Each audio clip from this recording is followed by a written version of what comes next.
Homestead first-round sectional matchup between the visiting number 9 state-ranked Ortho Express and your Class 6A number 2 state-ranked Snider Panthers.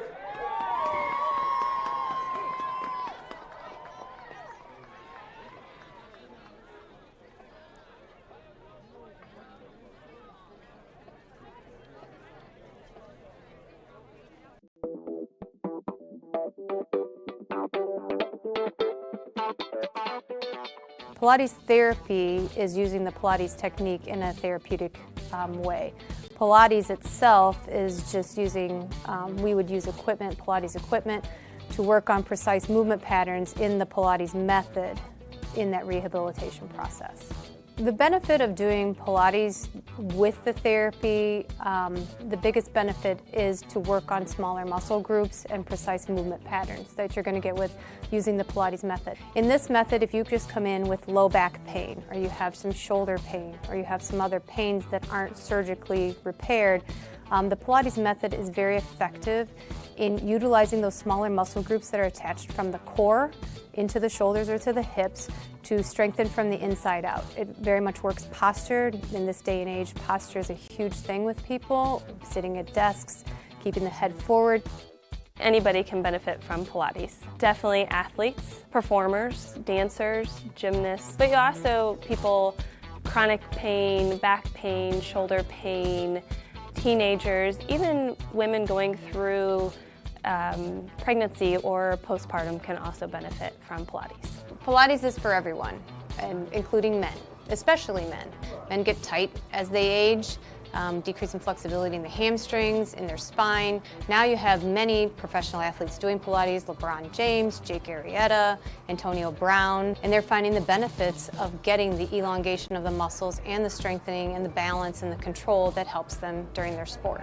And we are the only clinic in Fort Wayne that services both physical therapy and Pilates at the same time, that you can get a Pilates-based rehabilitation.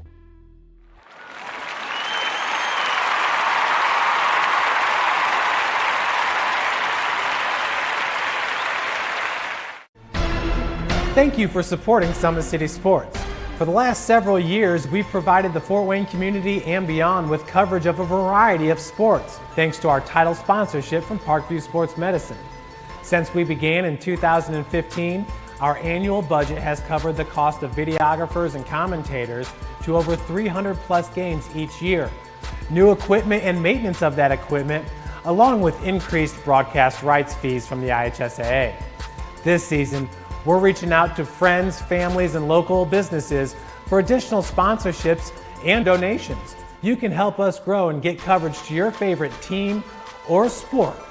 A Summit City Sports sponsorship or donation will help make that happen. We have the goal of bringing fans live stream games of every SAC game we cover. With the additional funds, we'd invest in mobile internet devices, allowing us to bring our supporters every SAC conference football and boys and girls basketball games live, as well as more coverage for sports like cross country, tennis, golf, swimming, wrestling, track and field, baseball, and softball. For more information on sponsorships or how to donate, visit SummitCitySports.com.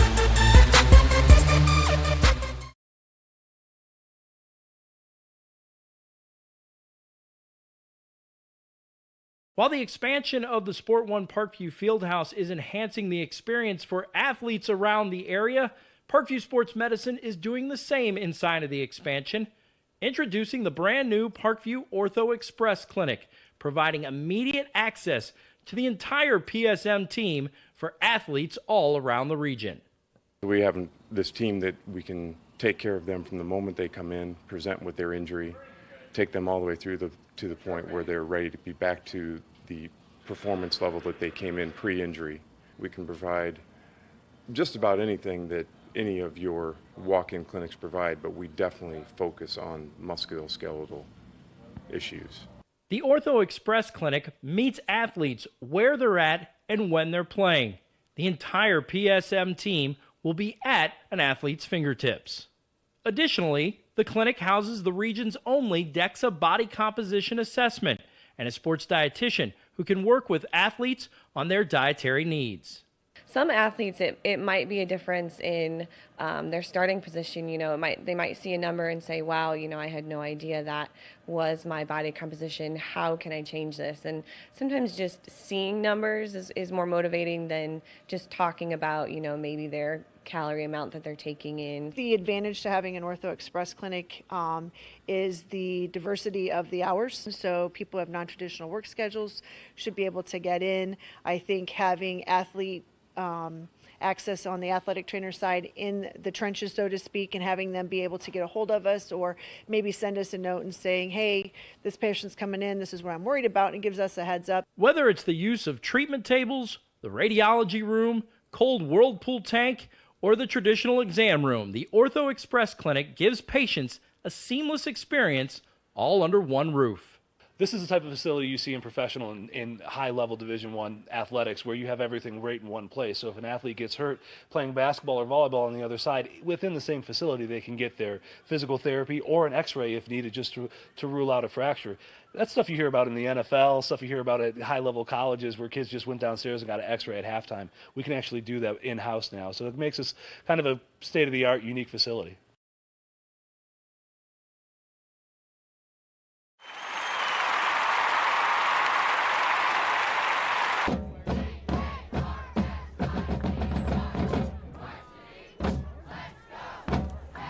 Good evening, ladies and gentlemen. Welcome to high school football on SummitCitySports.com. We are coming to you live from Spooler Stadium on the campus of Northrop High School. My name is Ryan Dellinger, and I'll be your host for tonight's exciting sectional football game between the home team on the scoreboard, the 9-0, number 2 ranked 6A Snider Panthers, and the visitors, the 8-1, number 9 6A ranked Homestead Spartans. A little bit of weather we've had here this afternoon has finally started to clear up. The rain has gone away. The skies are starting to clear up over to the west. In fact, we've got a little bit of orange out there right now. The field's a little bit soaky, but I think these teams will be good to go and we'll have good footing for most of the evening. Today's broadcast is brought to you by SummitCitySports.com.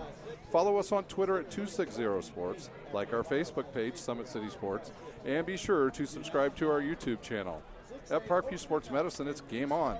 Our elite team of experts in orthopedic surgery, athletic rehabilitation, nutrition, and sports performance training offers athletes coordinated care and instant access at the new Parkview Ortho Express Clinic inside the Sport One Parkview Fieldhouse. Also, Parkview Sports Medicine is your new go-to for all local sports, with scores and highlights from all area schools. Parkview Sports Medicine wants to celebrate the accomplishments of the athletes on and off the field. Check it out at parkviewsportsmedicine.com. To make Parkview Sports Medicine your part of your team, give us a call at 266-4007 or log on to parkviewsportsmedicine.com. Parkview's new Ortho Express Clinic is your new home for all your orthopedic needs. Instant access to physicians, x-rays, physical therapy, performance, and sports dietitians are all at your fingertips at the new Parkview Ortho Express. We meet the athletes when and where they are playing inside the Sport One Parkview Fieldhouse with evenings and weekend hours. Parkview Ortho Express. Learn more at parkview.com. Well, this is a game, the second matchup here between these two teams in 6A. Earlier this season, these two teams were able to meet down at Lucas Oil Stadium, where the Snider Panthers were victorious 52-31 over the Homestead Spartans. Snider comes into this game ranked number 2 in the coaches and AP poll, while Homestead checks in at number 9 in both polls as well. The head coach for the Homestead Spartans, Chad Zalman, in his 14th year, 118-36. Kurt Tippmann is in his 9th year, 95-20 overall with the Snider Panthers. Like I said, the last meeting, the Snider Panthers were victorious 52-31 over Homestead at Lucas Oil Stadium. And Homestead has been on quite a roll since that game. The Snider Panthers have struggled a little bit in the defense here in the second half of the season, giving up some big points to teams here in the Summit Athletic Conference. This looks to be a one heck of a game. The weather, unfortunately, did not cooperate today, and Mother Nature threw us a curveball and let it rain all day, so the field is a little bit soggy in the middle of the field between the 45s. And around the 25s down to the goal is also very soft in between the hash marks. The field's actually, for this time of the year, in pretty good condition here at Spooler Stadium. Tonight I'm joined by the co-defensive coordinator of St. Francis, the defending NAIA national champions, Joe Didier. And tonight he'll be my color guy. Joe, welcome to the show. Well, thank you for having me. Excited to watch a competitive ball game. These two schools have, seems like, battled for years. I've been a part of this one as a player and as a coach, and it's going to be nice to watch this one from the stress-free of the press box with you this evening.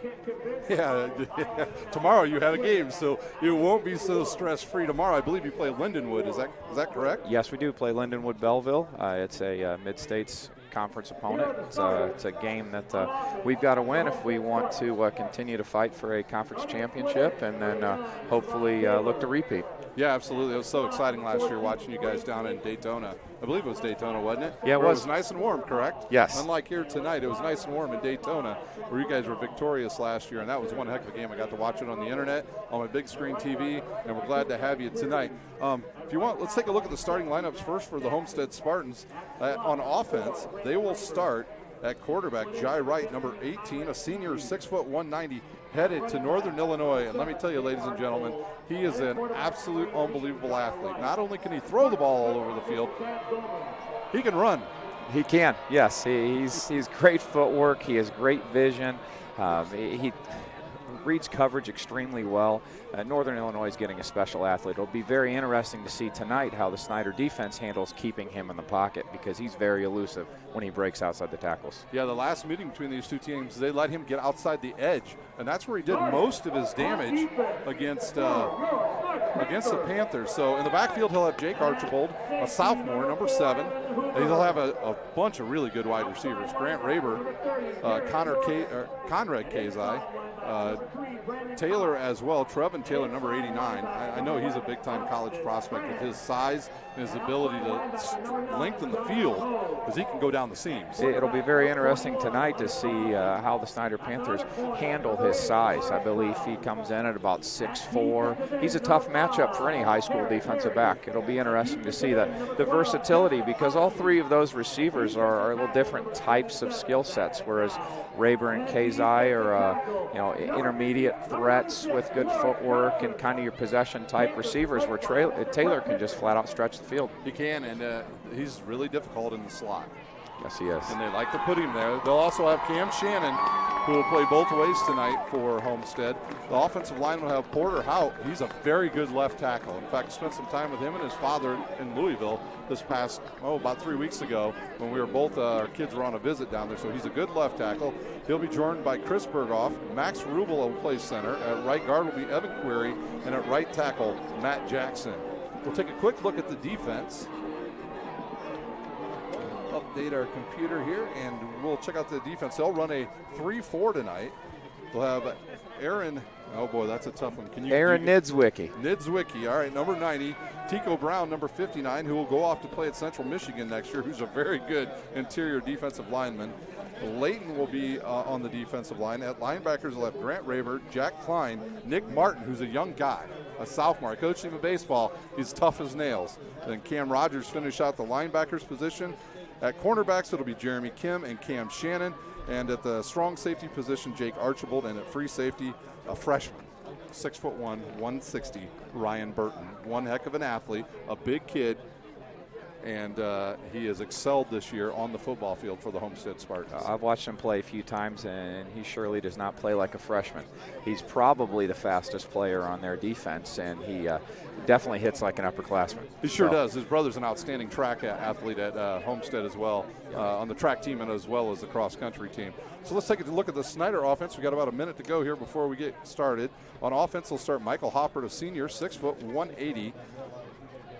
Michael is kind of the same thing as Jai Wright. They can do it with their feet and with their arm. Although he doesn't have the same type of arm Jai has, he's a very good quarterback. I tell you what, he can fly, though. He may be the fastest player on the field. And meeting with both quarterbacks this offseason, this kid has got a great head on his shoulders. He's a phenomenal leader, and that leadership will show in the second half of this ballgame. Sure will, and we saw that in the DeWanger game. At running back, they'll have Christian Covington, number 1, a senior, 5'10", 190. He has 21 touchdowns on the season. At wide receiver, we believe this is the starting lineup because they got healthy this week, where Michael Lito Jr. is now back and able to play. They'll start Elijah Maxwell and David Knockason at wide receivers. They like to go double tight ends with Simon Dellinger and Drew McCready on the offensive line. They'll start at left tackle. Garrett Carroll at guard will be Jackson Reed. Caleb Isley will start at center. Right guard, Will Schwartz, and the big fellow, the sophomore, Randy Holt, will start also at the right tackle position. For defense, for the Panthers, they'll be in a 4-3. They'll start at defensive end, Justin Kopke and Gary Perry. Defensive tackles, Lawrence Johnson and Zach McDowell. Linebackers, Jordan Hogue, Brandon Cox, and Austin France. At Rover will be Tavares Brown. The cornerbacks, Luke Owen and Hunter Causey. And at safety, Ethan Hoover. We are ready to go here at Spooler Stadium. The Snider Panthers and the Homestead Spartans ready to do battle once again. Homestead will kick off. They will kick towards the south end zone. And we will get started here in just a moment on SummitCitySports.com.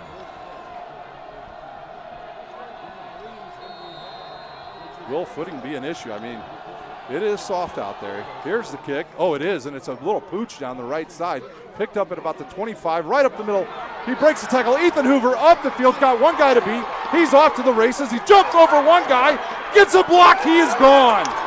The Snider Panthers start with a 75-yard touchdown run. Well, I tell you what, the kick, as short as that kick was, I don't think the Homestead cover unit were in proper pursuit angles, and you can see that Hoover scooped the ball up and then ended up getting vertical as quickly as possible, and the Homestead pursuit just wasn't quite there. What a way to start the ball game for the Snider Panthers. I think that the way that was so short messed up the coverage, to be honest with you.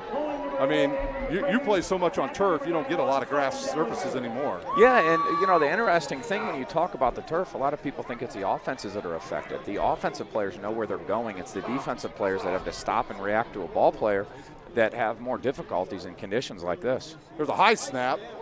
The kick is up by Jack James. It's true, and the Snider Panthers up 7-0 here early. We'll take a timeout. You're watching live high school sectional football on SummitCitySports.com. That's your water. Beautiful baby, you're sweeter than strawberry pie. Just like the morning, your smile brings the sunshine. The Parkview Family Birthing Centers, with everything you need for baby. Plus birth planners, expert physicians, midwives, and more for you. I'm a Parkview mom. You can be too. Learn more at parkviewmom.com.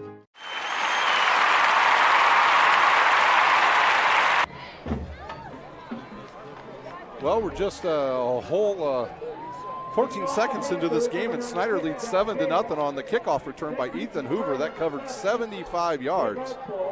And now Jack James will do the kicking. He will kick off from the right hash, right in front of his bench, right in front of us here. Back to return, I believe, will be Cam Shannon back there, trying to see who that other number is. Number 7. Jake Archibald. Archibald back there, a sophomore. It's interesting. This is eerily similar to the first ball game, with special teams being a big part of the game. Yeah, it was a 60-yard kickoff return in the first game. Tonight a 75-yard. Well, it wasn't a touchdown the first time around. Here's the kick. It'll go down. It'll be caught at about the 5. And now Shannon's got a chance to return one. Can he turn the corner? He does. He's got one man to beat, and that's the kicker. Can he outrun him? He gets around him, and now look at Homestead. They will start at about the Snider 30-yard line. You can definitely see that the surface this evening is affecting defensive players. The Snider coverage unit, just like the Homestead coverage unit on the first snap, had difficulty getting in proper pursuit and bringing down a ball carrier. Yeah, so Shannon with an awesome kickoff return. He took it from the 5 all the way down to the Snider. Looks like we're really going to mark it at the 29.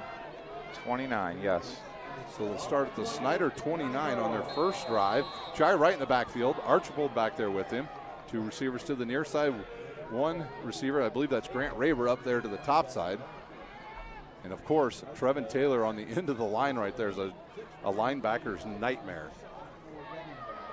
Trevin Taylor lined up on the left side. Here's a snap, a low snap. quarterback will keep it. He'll go up the middle, and he is taken down. Jai Wright taken down after a pickup of about 2.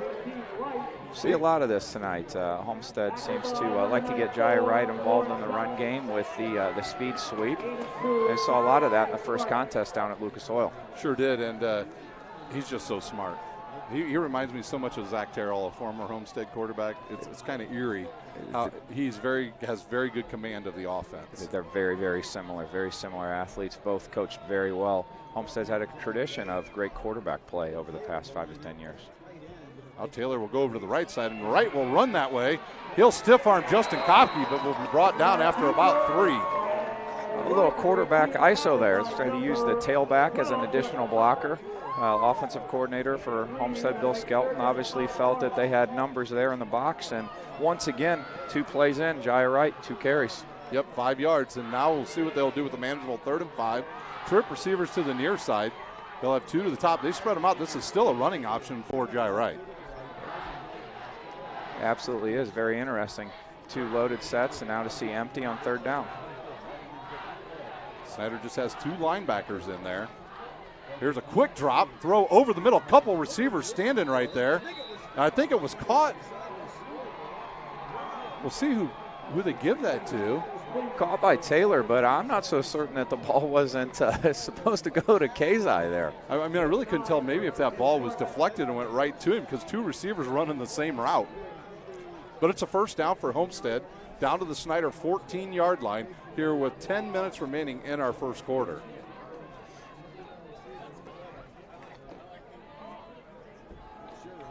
Once again, they'll spread Snider out again. They'll have Archibald in the backfield.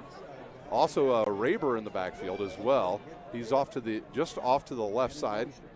In motion, they'll bring somebody, and the quarterback will keep it again, and he'll pick up about a half a yard. And there's that speed sweep again, trying to get him involved in the running game early. It's interesting to watch Homestead's tempo on offense, too. It's almost like they show like they're going to be hurry up and line up in a formation, and then they'll look to the sideline, get a call from the press box, and operate from there. 2 receivers each side now. That was Cam Shannon that came in motion on that last play. Got the play call now. They're ready to go. 10 seconds on the play clock. Archibald in the backfield off the left set, off to the quarterback. Here's a drop. Quick one over the middle is deflected and picked off by Lawrence Johnson of the Snider Panthers. And he's a good athlete, plays basketball, and he'll pick it off. I believe it was deflected by Kopke and went right into big Lawrence Johnson's hands. And there's our first turnover of the game, and it goes to the Snider Panthers. Big change in momentum. Excellent job by the commit to Purdue. Showed excellent athleticism and excellent speed there. We've got a personal foul, and I believe they're going to call it on the Panthers. Maybe it was on, I don't know if it was after the play or what. So it'll be a 15-yard penalty. Maybe Lawrence Johnson got a little hand up in the face of Jai Wright there. That'll move the Panthers back down around their own. Well, looks like it's going to go almost to their own 25. They will start, we'll say, at their 25.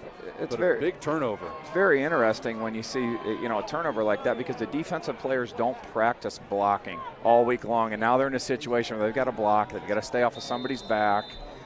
Snider comes out in a power formation. Brynison Reining will be in the backfield. Here's the turn. The give right up the middle is Covington, and he is taken down right away by Homestead.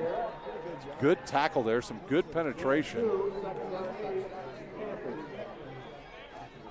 Well, it looks like Homestead is committed to load the box and try to control Covington. If I remember correctly, he had a ball game the last time the two met midseason. He does, and they'll go 2 tight ends to the right now. Single receivers, Hoppert all alone. He'll look, he'll keep it, he'll run it into the middle, and he's taken down quickly after a short gain, if any. Jack Klein on the tackle in the last play, and he might have been right in there once again for Homestead. You can see there the ability for a quarterback, both of them, to run the football. So it's Hopper's first carry, and we're 2 plays in offensively for the Panthers. Yep, Snider in the same situation here, same formation. Covington will be in the backfield this time. Here's a snap, play action. He'll roll to his right, throw to his tight end, Drew McCready. He catches it, turns upfield, and he has enough for a first down. Jake Archibald on the stop there for the Homestead Spartans. It looks as if the play action pulled number 4, Grant Raber, just for a minute as Snider went ahead and worked out into the flat and ended up getting a first down. Yeah, absolutely. They love their tight ends at Snider. I mean, they've had a wealth of them over the last 8 years. I know you know a couple of them firsthand. Yep. Hopper keeps it. He's slung down there by number 59, Tico Brown, and that's a loss of 3. Should have given that ball to his running back. I'm sure he's going to think about that. You're exactly right. Looked like Brown was the unblocked player there, and Hoffert made an uncharacteristically poor decision on the zone read. He sure did, and that time I believe Brown was lined up over on the right side. Now Homestead now with basically a 4-3 defense. Knoxon in motion. He'll take the handoff, run around the right side, have a little lane, bust through a couple players, and he'll be close to a first down. I know one thing we didn't really talk about in the pregame was Snider has probably led the nation in penalties. Yeah. So they need to control the penalties tonight against Homestead because they got to stay out of second and long, first and long, which they've been in all season. It'll be third and very short. Now they're bringing the real big package for the Panthers. You're exactly right. This ball game is tough enough. So to give someone free yards or to give away free yards make it that much more difficult to get stops and or get the ball across the goal line. Snider short distance here, about 1 yard. He'll turn, give the ball to Covington. He'll have just enough for the first down. Well, that's that 2 tight end set that Snider's very traditionally famous for, and it looks like they did an excellent job attacking the defensive end, and in that 2 tight end set with the ability to run the ball away from Tico Brown. Yeah, they figured out where he was at. They ran at Grant Raber that time. Raber made the tackle, but it was after the first down. Trip receivers now to the near side. They put everybody over on this side. Even though they show this, they run out of this formation a lot. Here's a snap to give to Covington, and he has nowhere to go. On the bottom of that pile, I believe it was either 56 or 58. It'll be interesting to see if they go back to that set again. If the Snider offensive coaches see it. It's just Cam Shannon alone defending 3 receivers. So be interesting to see if they go back to that and try to throw the football. Yeah, we'll see. Hopper's actually done he's only turned the ball over 3 times all season, and that was early. The snap. Hopper will keep it. He'll run through the left side, turns upfield, and he'll have enough for a first down. And there's going to be a late flag, and they're going to get number 11, Nick Martin, with a late hit on the quarterback, Michael Hopper. Well, I'll tell you what, his leadership showed there and his maturity showed there as he made a poor read on the zone read a few plays ago. He made a perfect read on that read keep for another first down. And that left side opened up a big hole for him over there. Garrett Carroll, Jackson Reed on that side. Both all-conference players. Really, your all-conference teams right here tonight. You're exactly right. Yeah, most of them are here playing tonight, and that will move the ball another 15 yards down the field, and Snider will now be approaching. They are now in the Parkview Sports Medicine red zone. At halftime, we will come to you and give you all the scores from the Parkview Sports Medicine scoreboard at halftime. 5:36 remains. Snider in the red zone. There's the snap. He'll look, he'll throw. Has a wide receiver. David Knockison dropped it, and it was almost picked off by the Spartans. I think that was Archibald back there. They went back into that trip set that we mentioned a few snaps ago, and Snider had numbers, and it would have been a surefire touchdown if he would ended up catching the football. So now the Panthers will move over to the left hash, keep 2 receivers to the near side. At the top side, they'll have 1. Hopper in the pistol formation with Christian Covington. 2nd and 10. Here's the give to Covington right into the middle. Nothing there after maybe 2 yards. Some tough sledding there. Seems like the Homestead front 7 is really keyed on Covington. They're doing a good job of getting penetration and staying in their gaps. Yeah, absolutely, and that's one thing you have to do with the Panthers. Honestly, I think on a night like tonight, you got to make them throw the ball. If you let them run, Snider will run on you the entire game. And right now, Homestead doing a nice job against that run game. You're exactly right. Here's a snap. He'll roll to his right. He'll look. He'll roll. He'll try to throw it over the middle. And it's picked off in the end zone by Jake Archibald. And now Homestead comes up with the turnover in the end zone, and they will start from their own 20. Great red zone stop there. by Archibald. It looked like Snider went to a sprint out, and Homestead was in his zone coverage, and Homestead's secondary did a great job of adjusting to where Halpert was on the field, and the backside safety there ended up doing a great job of getting himself to the front side to be able to make a play on the ball. It was a really good play there by Homestead, and I think I'm sure Coach Brandon Phelps, the quarterback coach at Snider, will tell Mr. Hopper, you don't have it, throw it away, give your field goal kicker a chance. He's excellent. Maybe not in these conditions, but he's pretty good. And now Homestead will start at their own 20 with 4:47 remaining here in our first quarter. They'll empty the backfield, will Homestead. Now they'll bring that's Kazai in motion. He gets the ball. He'll try to get the edge, and it looks like he'll pick up about 2 yards there. Another kind of like a jet sweep. It's two different contrasting run styles. As you can see, Snider's double tight, power, ISO, working the ball north and south, whereas Homestead uses a little more misdirection and the motion aspect to be able to run the football. Yeah, and a lot of times if you can get, Snider doesn't run a lot of motion, so a lot of times you never know if the other team's in zone or man. A lot of times if you run some motion, you can figure that out, a pre-snap read. And now they'll flank the quarterback with running backs on each side. Wright will take it himself. He'll run right into the big hole there by Porter out, and he'll pick up the first down. So big number 75 for the Spartans with a nice block there. Opens up a hole. That's Berghoff. So big hole from Berghoff, and that's a first down for Homestead. Quickly, they'll come back up to the line of scrimmage. Snider will get back into their 4-3 defense. Be interesting to see who Snider uses as a spy tonight. Will it be Brandon Cox or will it be Austin France, who will head off to Western Michigan next year? That's very true. They'll definitely need to corral Jai Wright in the run game because it's evident that that's what Homestead wants is their recipe offensively. And that time we know who was spying him. It was Austin France. He stayed home. I think what Jai Wright's seeing right now is he's seeing those linebackers are really outside those tackles, and they think they're going to be able to get in the middle, but right now Snider doing a nice job stopping him, and that's a loss of about 4. A good veteran play there by Wright because it did look like Homestead was trying to set up some type of screen, and it was covered, and then Jai just took what he could get and then just kept the football as opposed to throwing an interception. The 3-step drop, he'll look, he'll fire over the middle, and is it picked off by the Panthers? I think that ball hit the ground. It did. Well, if not, that would have been Ethan Hoover with another interception for the Panthers. You can see the footing there showed up again. It looked like Kazai running his deep dig route into a deep zone coverage was open at the sticks for a first down, but he just slipped as soon as he made the cut, and it was almost intercepted. Yeah, Hoover and Jai Wright know each other very well.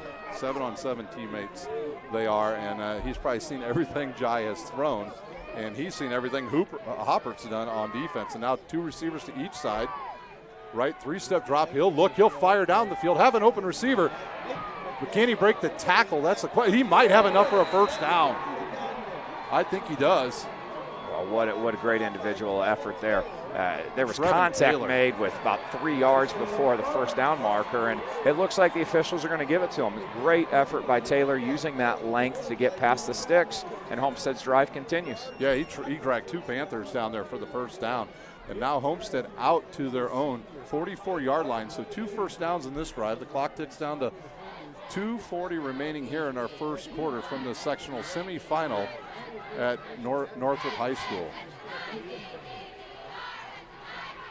Wright will keep it again. He'll run into the middle, bounce off a tackler, try to get the edge again, and he's wrapped up and going to be brought down by Tavares Brown after a pickup of 1. They'll give him 1. And we've got a player slow to get up right there at the 45, 72, limping a little bit. Looks like he's okay. Query. Well, Snider's playing very disciplined defense in the box right now. It seems like Homestead is lining up in various different formations just to run read option, and Snider's being very disciplined and making sure that they have a hat on the dive man and a hat on the quarterback on all snaps. And Snider has given up quite a few points here in the second half of the season. It started in the Homestead game, continued through Dwenger and Northrop as well. So we'll see with 4 seconds on our play clock. There's a snap, a low snap. He'll roll to his right. And Snider in a zone there. And Trevin Taylor on the catch once again, but I think did he catch it?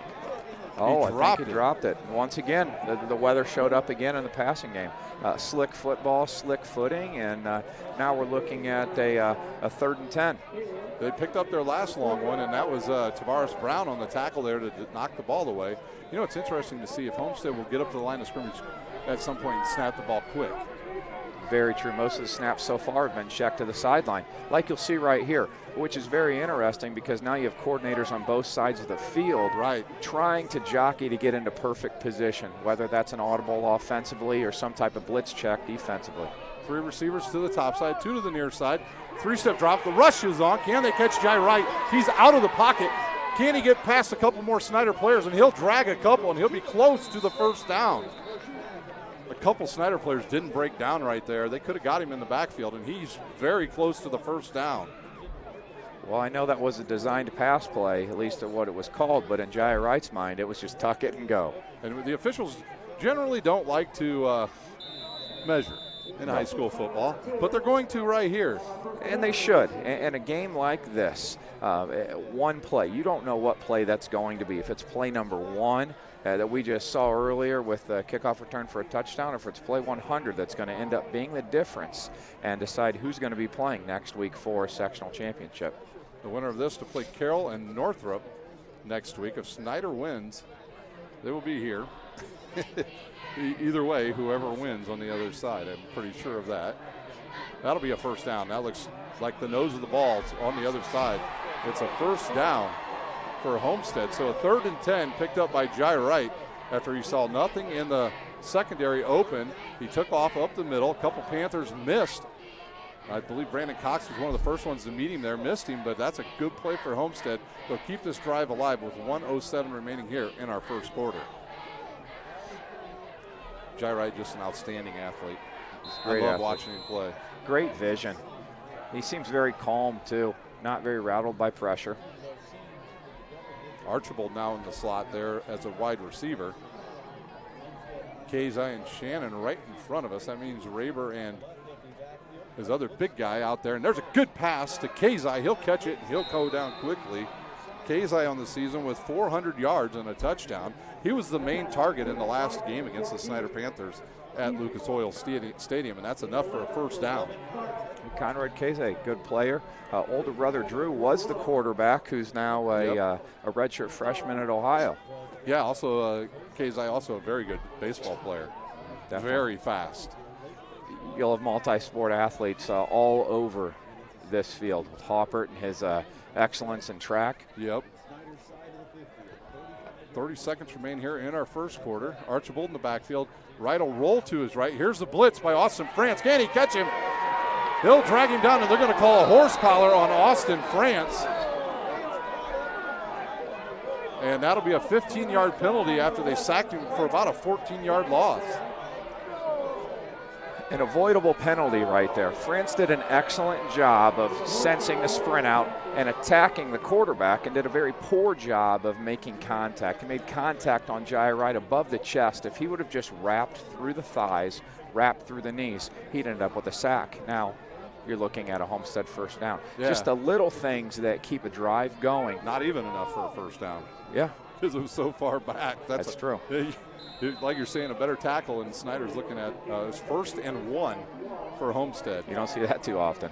10 seconds remains here in the first quarter. Will Homestead run another play? Doesn't look like Coach Zalman wants to run another one. Maybe he will. 3 seconds. He'll snap it. Give it to Archibald, and he'll be taken down by Lawrence Johnson, the Purdue recruit, and that will do it for the first quarter here at Spooler Stadium. We will take a timeout. The Snider Panthers lead this Homestead Spartans 7-0. You're watching live high school sectional football on SummitCitySports.com. Thank you for supporting Summit City Sports. For the last several years, we've provided the Fort Wayne community and beyond with coverage of a variety of sports, thanks to our title sponsorship from Parkview Sports Medicine. Since we began in 2015, our annual budget has covered the cost of videographers and commentators to over 300 plus games each year. New equipment and maintenance of that equipment, along with increased broadcast rights fees from the IHSAA. This season, We're reaching out to friends, families, and local businesses for additional sponsorships and donations. You can help us grow and get coverage to your favorite team or sport. A Summit City Sports sponsorship or donation will help make that happen. We have the goal of bringing fans live stream games of every SAC game we cover. With the additional funds, we'd invest in mobile internet devices, allowing us to bring our supporters every SAC conference football and boys and girls basketball games live, as well as more coverage for sports like cross country, tennis, golf, swimming, wrestling, track and field, baseball, and softball. For more information on sponsorships or how to donate, visit SummitCitySports.com. We're back live here at Spooler Stadium. The Snider Panthers lead Homestead 7-0, but Homestead on the march as they have moved the ball down to the 26 of the Snider Panthers.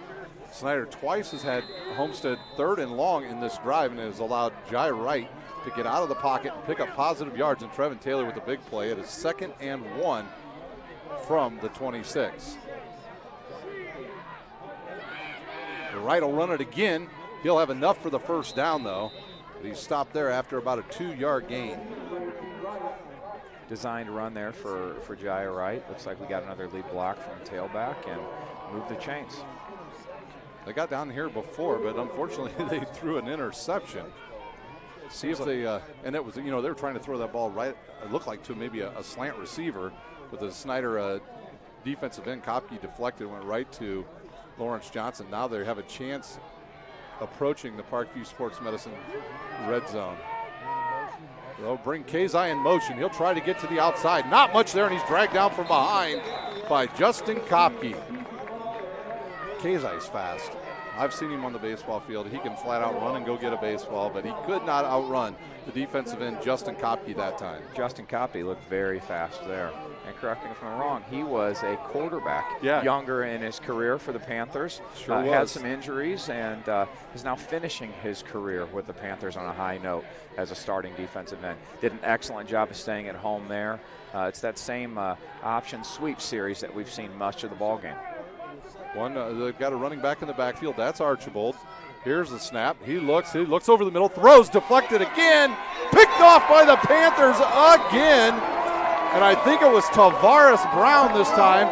It was deflected by Austin France, went up into the air, and Tavares Brown picks it off for the Panthers once again as Homestead gets close to being in the middle of the field. And Jake Archibald was a little bit slow here getting up. I don't know if he slipped when he was going back to play defense right there. In between the 45s, it is really slick here, Joe. It is, yeah. And Snider there in a soft zone coverage. And when you're playing zone, you have a lot of eyes on the quarterback. And it looked like Snider's defensive backs were able to anticipate breaks, reading off of Wright, and yet another turnover in the red zone. When is somebody going to capitalize on a red zone opportunity for points? Well, one kickoff is all we've had. Here's the give to Covington right up the middle. He'll pick up about 4. He'll run over the right side.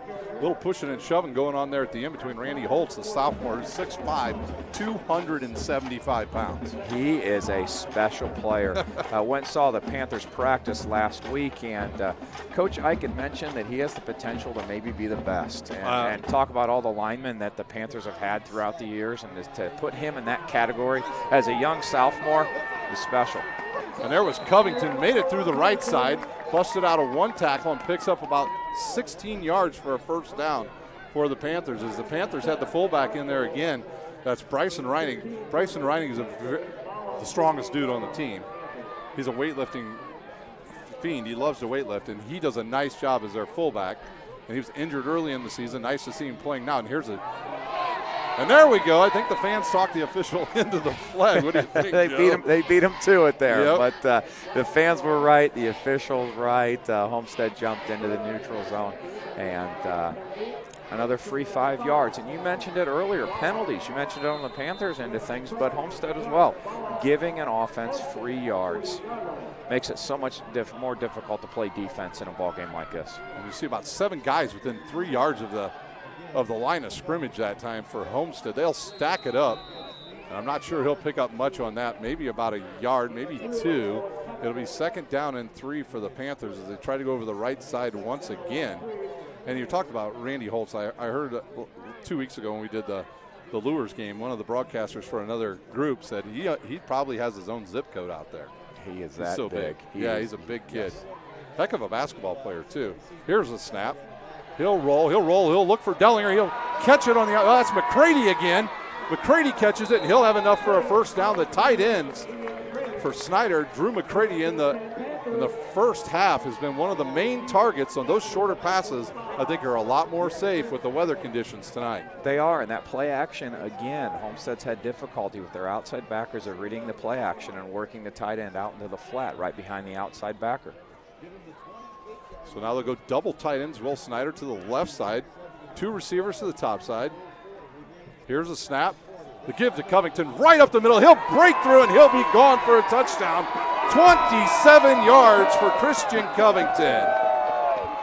It's a great back, got north and south, and that's the risk that a defense has when they crowd that many people into the box. You'll see that Homestead had about 8 guys committed to the run there, but there was not a deep safety, and once Covington broke into linebacker depth, he put on the Jets, put 6 on the board for the Panthers. Yeah, would you almost call that like a zero coverage there with nobody back there? I mean, pretty much what it looks like. Pretty much, yeah. Dellinger will snap. McCready will hold. Jack James, the kicker. All 3 members of the Panthers baseball team. Here's a snap. High again. The kick is up.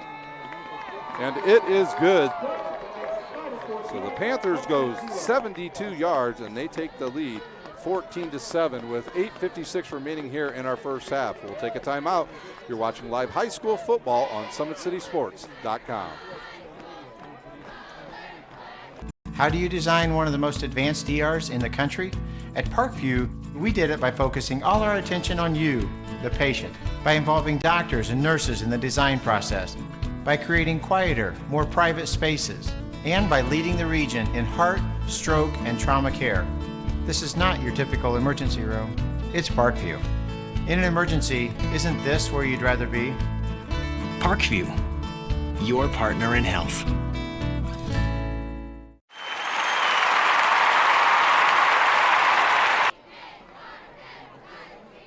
8:56 remains here in our first half. The Panthers lead 14-0. They just went on a 72-yard drive after they picked off Jai Wright for the second time in this game. They capitalize on the turnover. They take the lead 14-0. Jack James to kick off. He'll kick off to Cam Shannon and Jake Archibald for the Homestead Spartans. Well, the Panthers found the recipe there. That was the 4th trip in the red zone for both teams, and that was the first time a team committed to the run, and it paid off for the Panthers with the touchdown run by Covington. There's a big boot. It'll go right down the middle of the field. Cam Shannon falls down, but luckily it rolls into the end zone, and the Spartans will start at their own 20. We actually saw a couple weeks ago a guy slipped, got up, and when the ball came down, hit him directly in the face mask and bounced the other way. Luckily, the other kickoff returner for Lures was there and was able to pick it up. So Homestead will start at their own 20. It's pretty evident that Homestead's having a difficult time on this turf. This past quarter, we've seen a lot of slips. You've seen receivers fall down. You've seen defensive backs fall down. It'll be interesting to see how they adjust their footing. Yeah, it'll be interesting to see if they continue to try to run the ball. Here's a snap, a 3-step drop. He looks, fires over the middle, finds Trevin Taylor.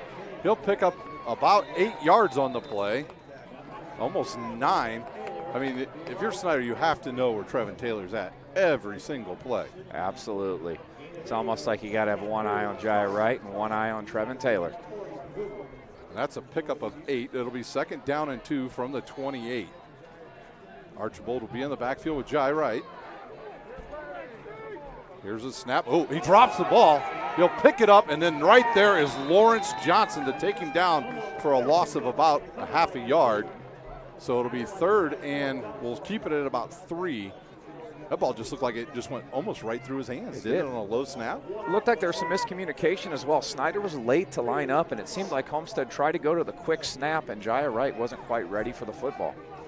So can Homestead pick up this 3rd down with just under 8 minutes remaining here in our first half? They'll go empty backfield once again. Snider looks like they're in a zone defense once again. And there's a...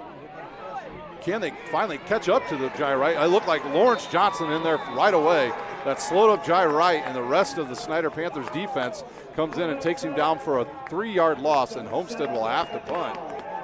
Well, I tell you what, Wright had Kazai on a short curl route, wide open at the sticks. But the pressure from Johnson and the boys up front just didn't allow Wright to make the trigger there. As soon as he got the ball, he looked up, and Johnson was standing there with his big paws up. And now Connor Kazai, the kicker, Conrad Kazai, will kick the ball.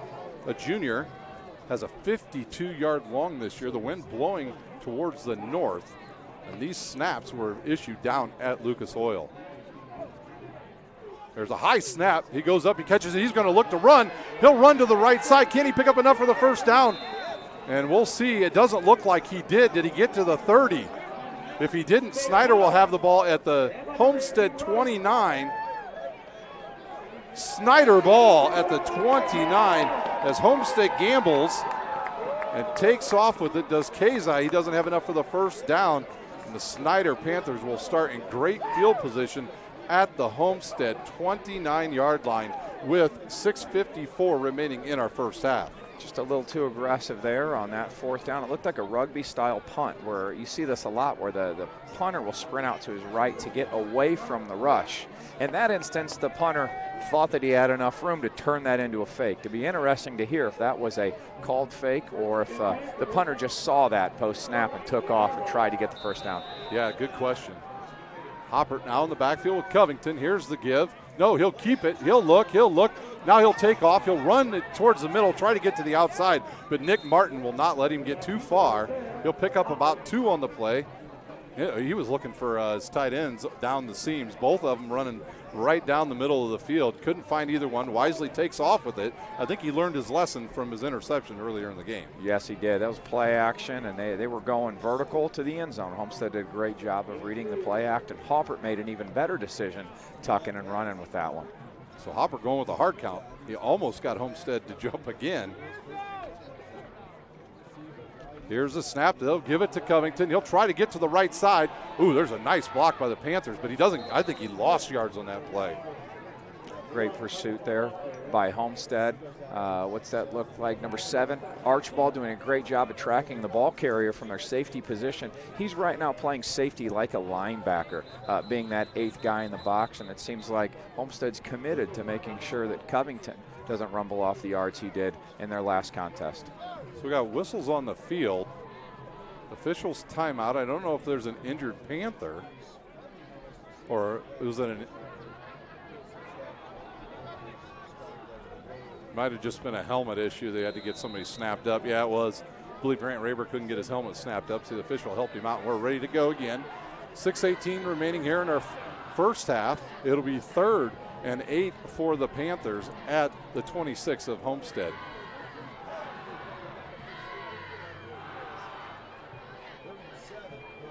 Here's the snap. They'll give it right up the middle. Covington will run to his left, bust out of 1 tackle, try to get back into the middle of the field. I think that he'll pick up about 2 or 3 on the play. It'll be interesting to see if Snider tries a field goal in these sloppy conditions. Or will they go for it? My guess is they will go for it. The offense is staying on the field for the Snider Panthers. It's interesting territory there when you get just outside the 20.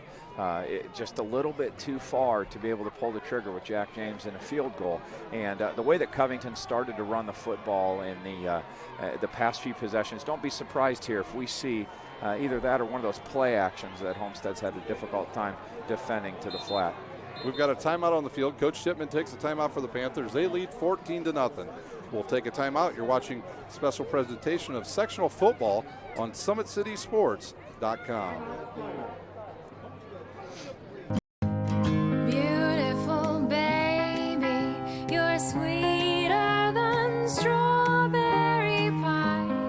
Just like the morning, your smile brings the sunshine. The Parkview Family Birthing Centers, with everything you need for baby, plus birth planners, expert physicians, midwives, and more for you. I'm a Parkview mom. You can be too. Learn more at parkviewmom.com.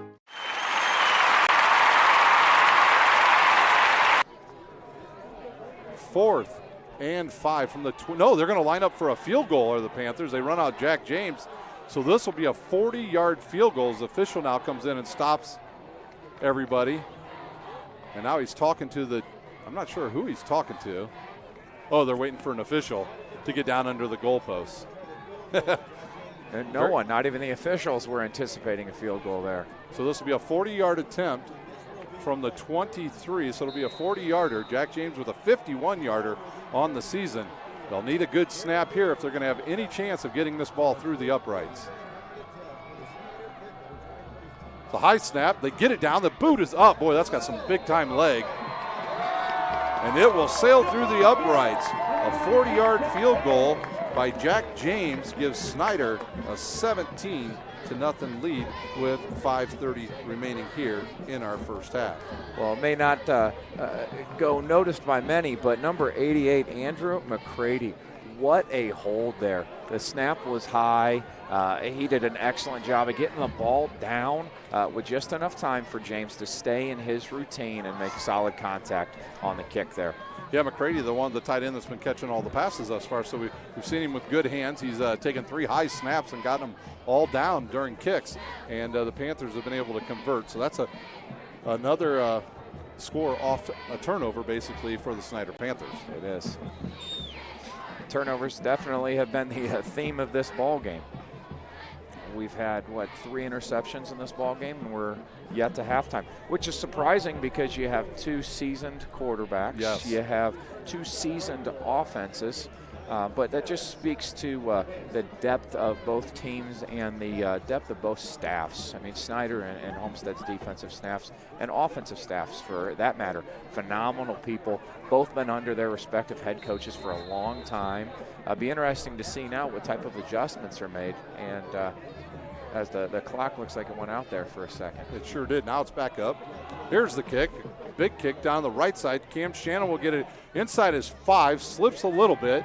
Now he'll look to go right up the middle with it. He'll drag a couple Snider players out over the 30-yard line, out to about the 31-yard line.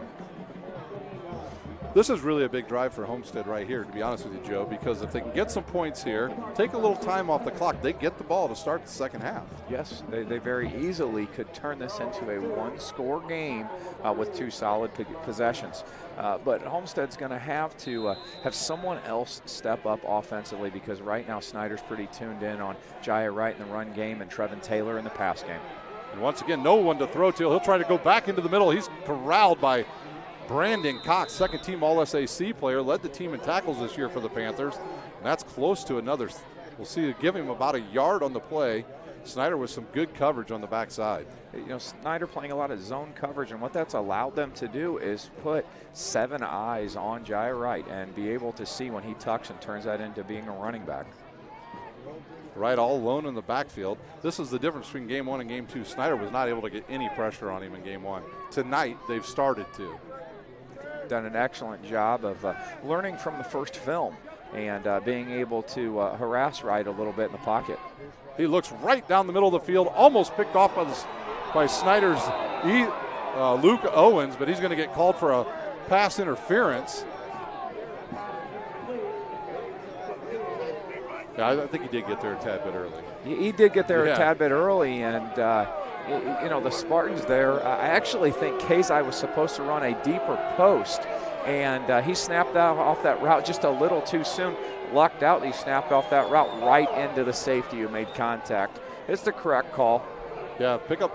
That's just a 15-yard penalty in high school, not a spot of the foul.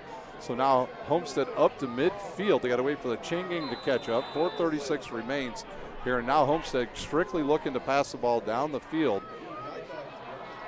Can Snider stop them here? Or I think I'd look for Trevin Taylor, as he's got Ethan Hoover in the slot on him. He'll look, throw over the middle. It's caught, and he'll be short of the first down. Will Kazai again. Kazai with a double move on the linebacker France. He stemmed like he was running an out route and then worked back inside for a curl. Great timing by Wright to get the ball to him in stride.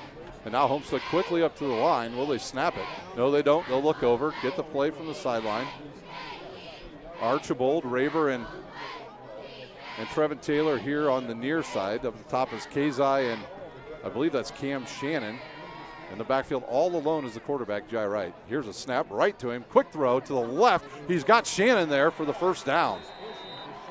So Snider playing way off that time. They are playing soft coverage, and right now Homestead's getting into an empty backfield. I mean, from what they think, Wright is a back. He's a tailback standing back there with the ability to throw the football. So getting into empty right now, getting receivers outside of some of that footing in the mud has really proven to be a great recipe for the Spartans here as they look to get the ball into the red zone. Head down to the Snider 29, trip receivers to the near side. Here's a snap and a blitz, and he sees it right away. A good pass as he hits Kazai once again just short of the first down.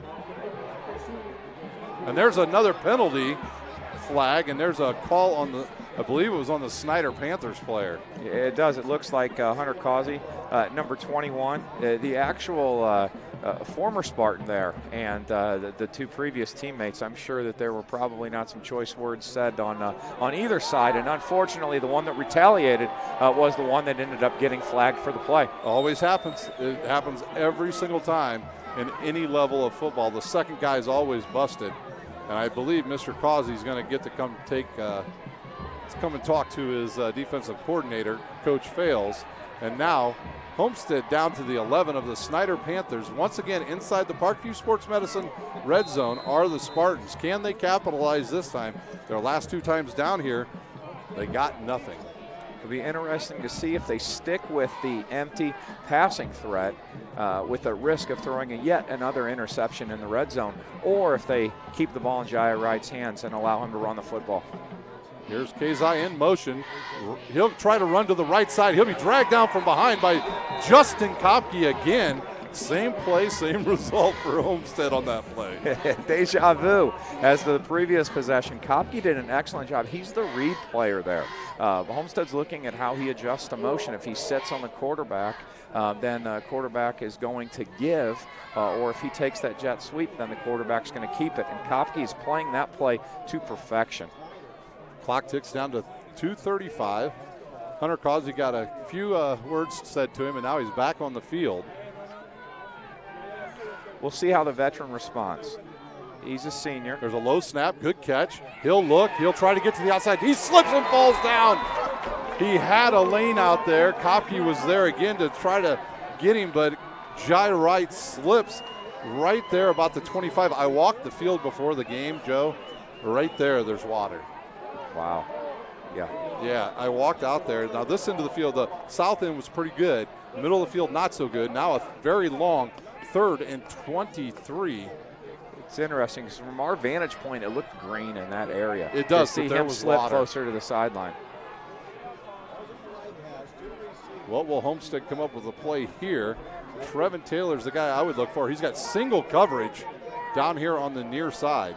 Here's a snap. He'll look, and he's going to be sacked again by the Snider Panthers, Austin France, and Lawrence Johnson right there. Good coverage on the backside by the Panthers. Snider is getting great pressure. Fundamentally sound pass rush. Guys are staying in their lanes. They're getting a good interior push out of Big Zach McDowell. It's commanding a double team, which is now giving single blocking on France coming off the edge and Kopke coming off the edge. And I tell you what, there aren't too many plays in the playbook for 4th and 31, so we'll see what the Spartans drum up here. They may just let it go all the way down and call a timeout. They will. Actually, I think the Panthers are going to take the timeout. With the timeout on the field, we'll take a timeout. The Panthers lead 17-0 over the Homestead Spartans. We've got 58 seconds remaining here at Spooler Stadium. You're watching a special presentation of sectional football on SummitCitySports.com. How do you design one of the most advanced ERs in the country? At Parkview, we did it by focusing all our attention on you, the patient, by involving doctors and nurses in the design process, by creating quieter, more private spaces, and by leading the region in heart, stroke, and trauma care. This is not your typical emergency room. It's Parkview. In an emergency, isn't this where you'd rather be? Parkview, your partner in health.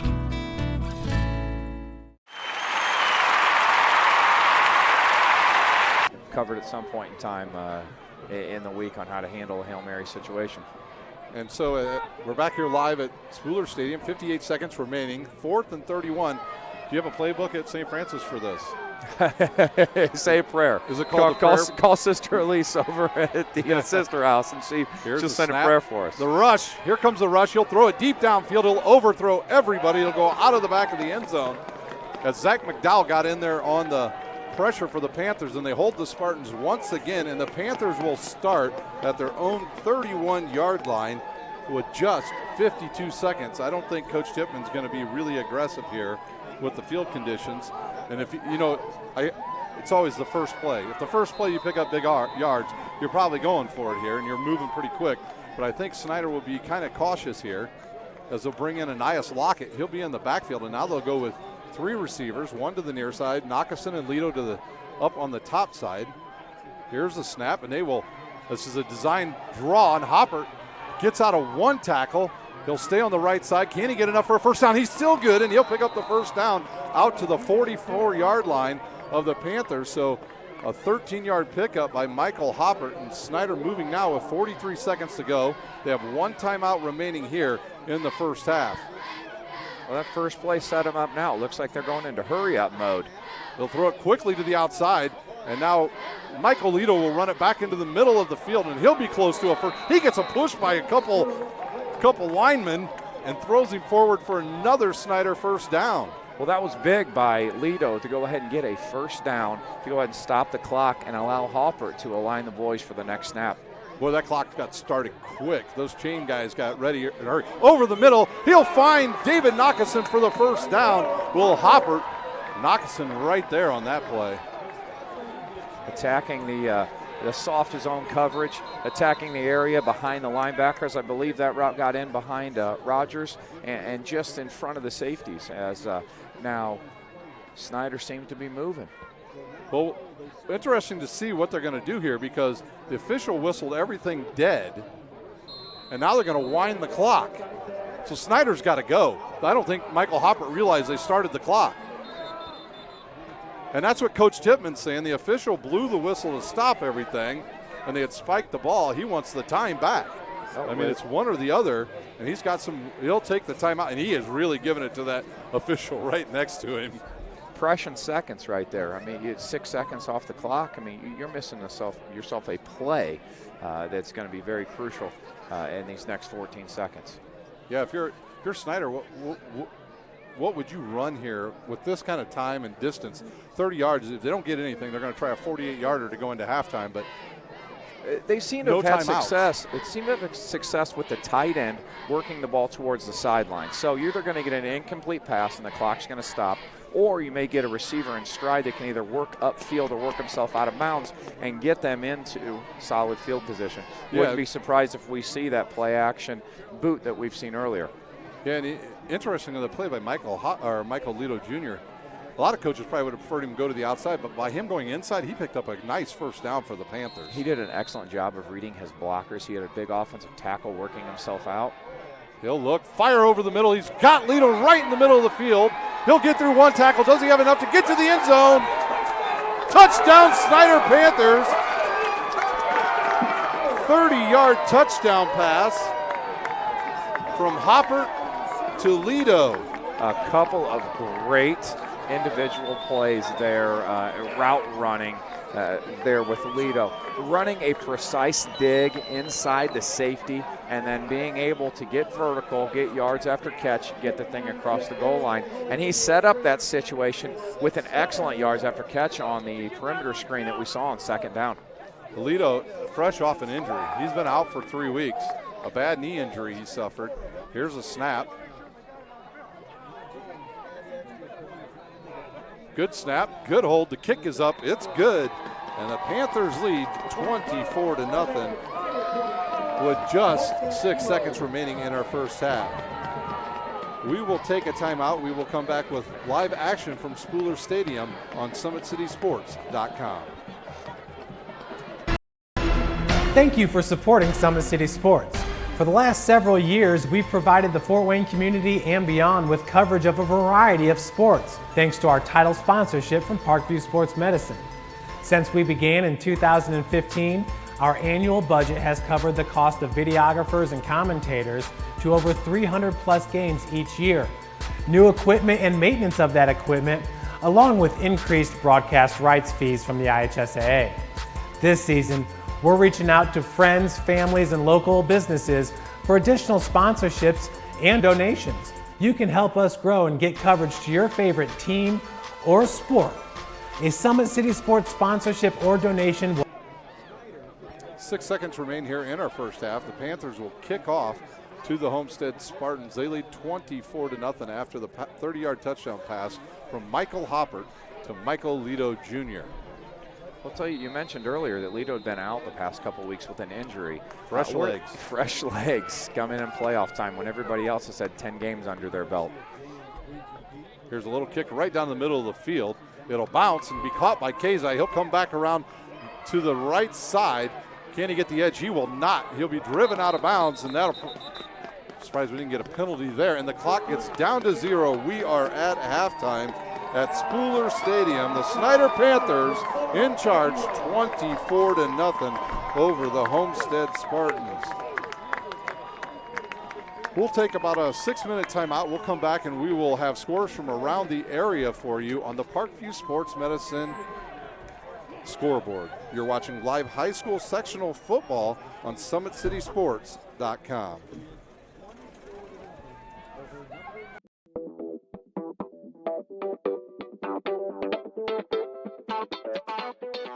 Pilates therapy is using the Pilates technique in a therapeutic way. Pilates itself is just using, we would use equipment, Pilates equipment, to work on precise movement patterns in the Pilates method in that rehabilitation process. The benefit of doing Pilates with the therapy, the biggest benefit is to work on smaller muscle groups and precise movement patterns that you're going to get with using the Pilates method. In this method, if you just come in with low back pain, or you have some shoulder pain, or you have some other pains that aren't surgically repaired, the Pilates method is very effective in utilizing those smaller muscle groups that are attached from the core into the shoulders or to the hips to strengthen from the inside out. It very much works posture. In this day and age, posture is a huge thing with people, sitting at desks, keeping the head forward. Anybody can benefit from Pilates. Definitely athletes, performers, dancers, gymnasts, but also people, chronic pain, back pain, shoulder pain, teenagers, even women going through pregnancy or postpartum can also benefit from Pilates. Pilates is for everyone, and including men, especially men.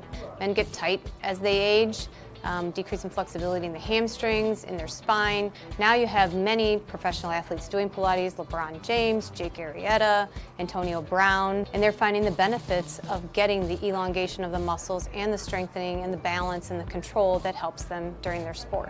And we are the only clinic in Fort Wayne that services both physical therapy and Pilates at the same time, that you can get a Pilates-based rehabilitation.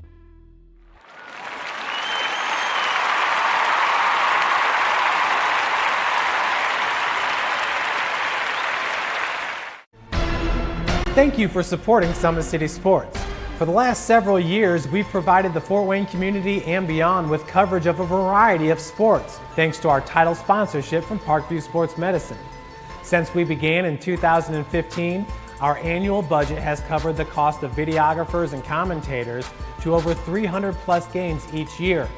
New equipment and maintenance of that equipment, along with increased broadcast rights fees from the IHSAA. This season, we're reaching out to friends, families, and local businesses for additional sponsorships and donations. You can help us grow and get coverage to your favorite team or sport. A Summit City Sports sponsorship or donation will help make that happen. We have the goal of bringing fans live stream games of every SAC game we cover. With the additional funds, we'd invest in mobile internet devices, allowing us to bring our supporters every SAC conference football and boys and girls basketball games live, as well as more coverage for sports like cross country, tennis, golf, swimming, wrestling, track and field, baseball, and softball. For more information on sponsorships or how to donate, visit SummitCitySports.com.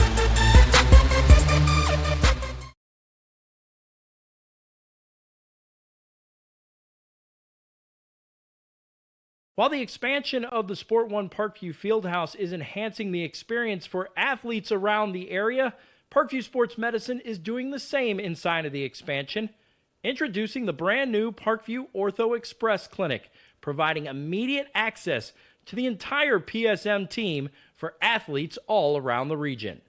We have this team that we can take care of them from the moment they come in, present with their injury, take them all the way through to the point where they're ready to be back to the performance level that they came in pre-injury. We can provide just about anything that any of your walk-in clinics provide, but we definitely focus on musculoskeletal issues. The Ortho Express Clinic meets athletes where they're at and when they're playing. The entire PSM team will be at an athlete's fingertips. Additionally, the clinic houses the region's only DEXA body composition assessment and a sports dietitian who can work with athletes on their dietary needs.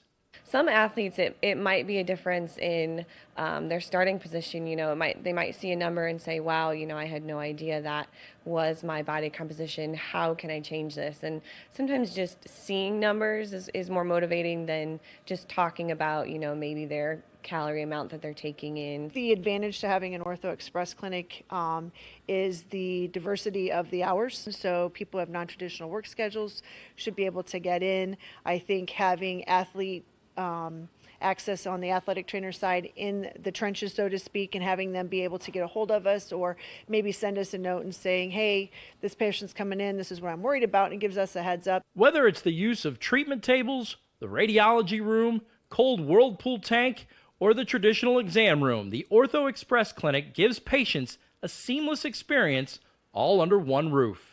This is the type of facility you see in professional and in high-level Division I athletics where you have everything right in one place. So if an athlete gets hurt playing basketball or volleyball on the other side, within the same facility they can get their physical therapy or an x-ray if needed just to rule out a fracture. That's stuff you hear about in the NFL, stuff you hear about at high-level colleges where kids just went downstairs and got an x-ray at halftime. We can actually do that in-house now. So it makes us kind of a state-of-the-art, unique facility.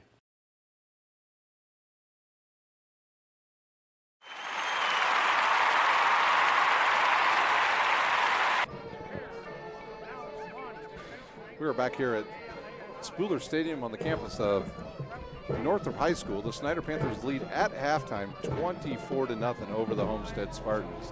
Now we're going to take a look at area scores from around the area in sectional football. We got some interesting ones going on around the area. Let's see here, we're going to update here. This is on the Parkview Sports Medicine scoreboard right now. Here are your scores from around the area. We'll stick with the close ones around here because there's many scores on here that are from teams from outside the area. In another sectional game, a 6A sectional, it's Carroll over Northrop, 14-13. So a close one there. At Bluffton, it's Central Noble 14, Bluffton 0. At sectional 19 and 4A, it's Angola trailing Northwood 8-7. Angola, a high-scoring team during the season. At getting close to half, it's East Noble over Culver Academy. That's a bit of a shock, to be honest with you, Joe. It's 14-0 East Noble. Wow. So that one there. Most people pick Culver to win, but quite convincingly over East Noble.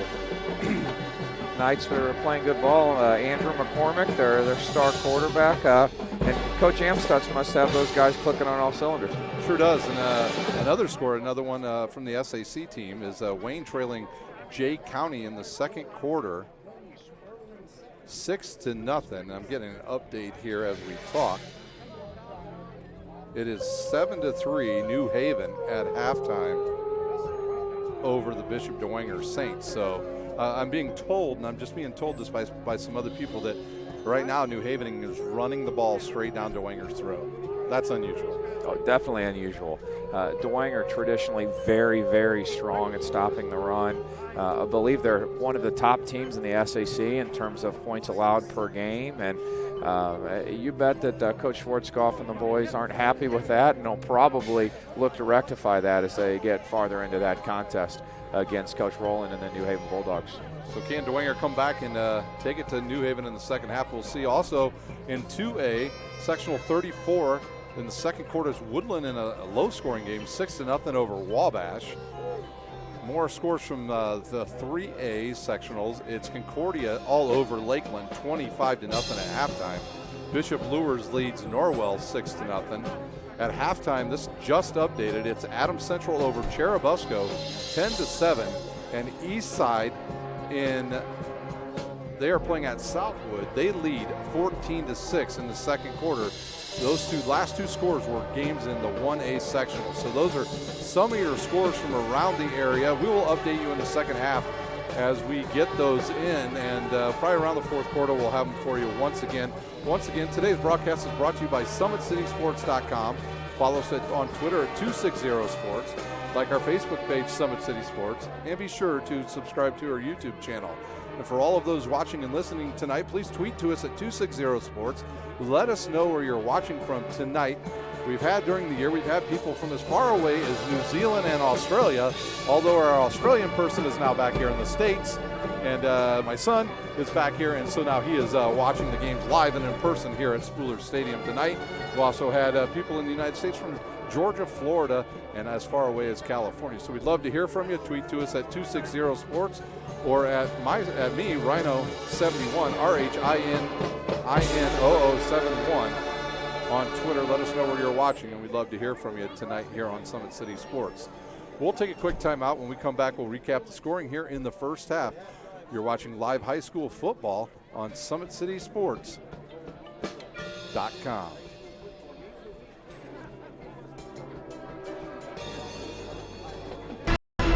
Thank you for supporting Summit City Sports.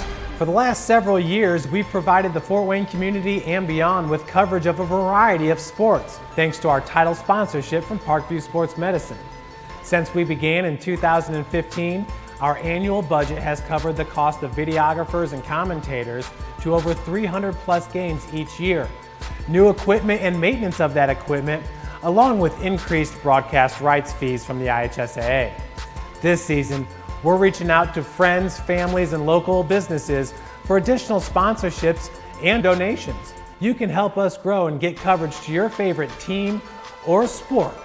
A Summit City Sports sponsorship or donation will help make that happen.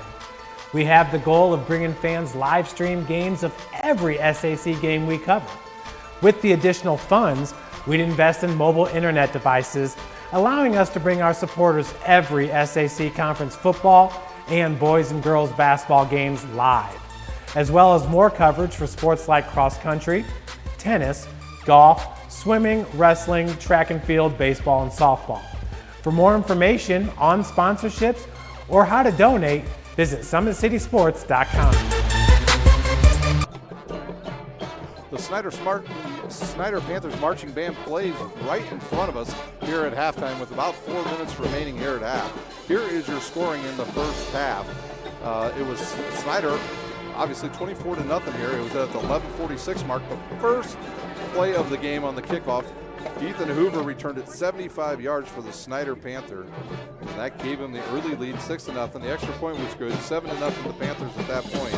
Then the second quarter at the 8:56 mark, it was Christian Covington from 27 yards out, right down the middle of the field. He scores. That capped a 72-yard drive. The extra point was good, 14-0 the Panthers at this point. And then after a turnover on downs, the Panthers capitalized on a field goal by Jack James, a 40-yarder with 5:30 remaining.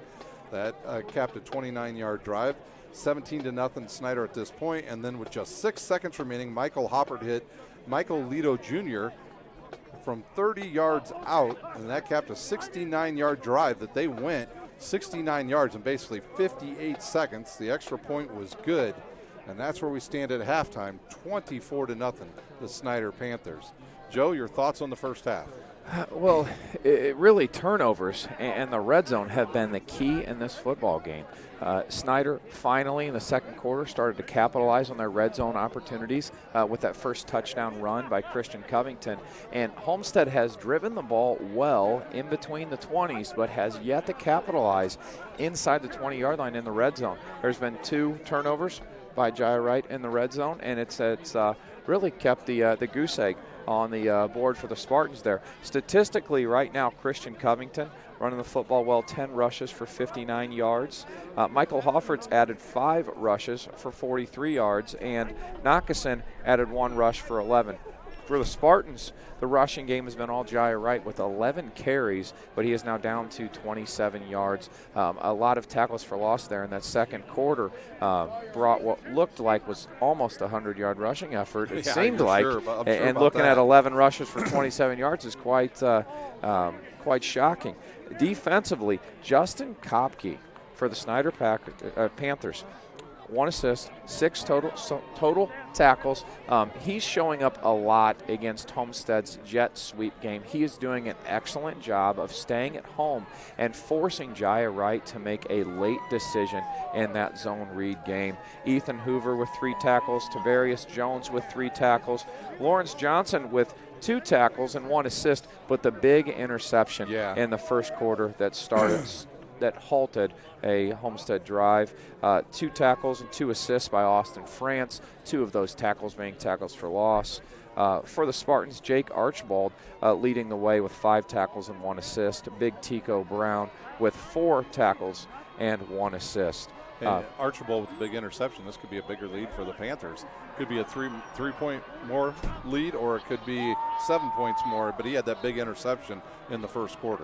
You're exactly right. Archibald made an excellent play on a corner route and picked off Hoppert early in the ball game in what could have turned this into a much bigger lead than it is right now. It will be very interesting to see what happens in this third quarter. Homestead gets the football. Do they stick with much of the same of running the football with Wright, spreading you out, or are we going to see a different style Homestead attack, maybe with more play action game, getting Archibald and Raber involved in the offensive attack a little bit more? And for the Snider Panthers, are they still going to stick with the soft zone coverage? The soft zone coverage that we criticized a little bit in the first quarter, but as the game has worn on, it has forced Homestead to work the middle of the field into the sloppier turf, and the Spartans have had a difficult time being able to run precise routes on such a turf. So very interesting third quarter. We'll see what both coaching staffs have in hand. 2 of probably the most elite coaching staffs in northern Indiana, if not the entire state. Absolutely, and the winner of this game will face the winner of Carroll and Northrop next week on Friday night, a game you'll see right here on SummitCitySports.com. Both teams back out on the field getting ready for second half action. Homestead just came out of the locker room. They're getting stretched out and ready to go. I think an interesting thing to see with Homestead, will they completely scrap the run game. I think Snider has heard over the week, and maybe the last 3 weeks, how bad their defense has played. Well, then 2 weeks ago, they absolutely stopped Lures in their track. Tonight, they're doing the same thing, and the difference between this game and the first game between these 2 teams is Snider has been able to keep Jai Wright in the pocket. He has very rarely been able to escape out the right side or the left side, and Snider has done a very nice job tonight of keeping him in the pocket, and their defensive backs have played very well. It seems like Coach Fales did an excellent job over the bye week looking at what happened over the second half of the season. Snider's defense was much criticized for their performance over the past 3 to 4 weeks of the season, and it looks like he did an excellent job self-scouting what they did well, what their personnel can do well, and they seem to have found a recipe with wide bookends, keeping a quarterback in the pocket and then utilizing soft zone coverage to eliminate yards after catch. It's been an excellent recipe.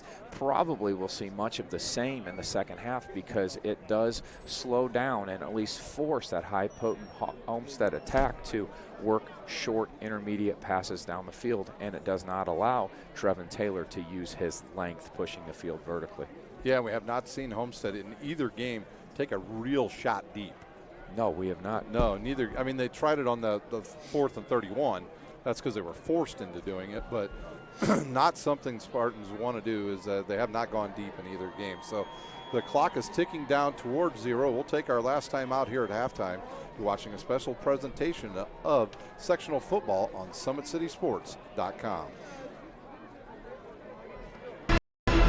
Thank you for supporting Summit City Sports. For the last several years, we've provided the Fort Wayne community and beyond with coverage of a variety of sports, thanks to our title sponsorship from Parkview Sports Medicine. Since we began in 2015, our annual budget has covered the cost of videographers and commentators to over 300 plus games each year. New equipment and maintenance of that equipment, along with increased broadcast rights fees from the IHSAA.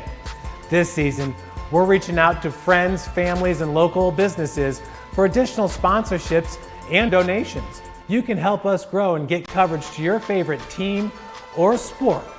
A Summit City Sports sponsorship or donation will help make that happen.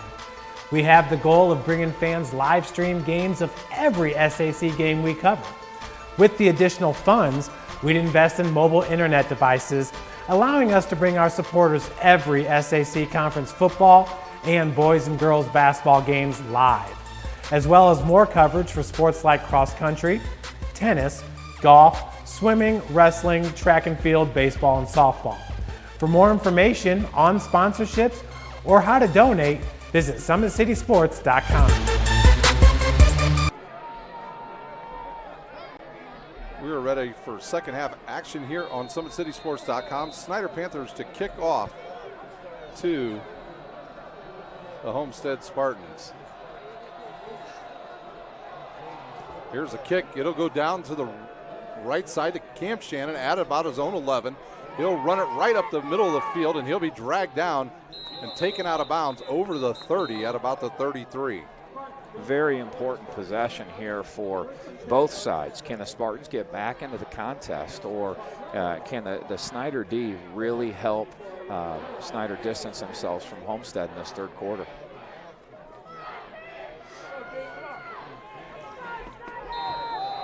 Jai right now, he's in the backfield once again. Now he'll have three receivers to the top side, two to the near side. Snider will stay in their 4-3 defense.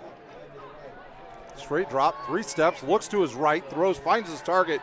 I believe that's Taylor, and he's dragged down after he picks up about 9. Much the same that we saw in the first half with Homestead, with the ability to move the football in Snider's soft zone coverage in the middle of the field. We'll see how this changes if the Spartans do get an opportunity to push into the red zone.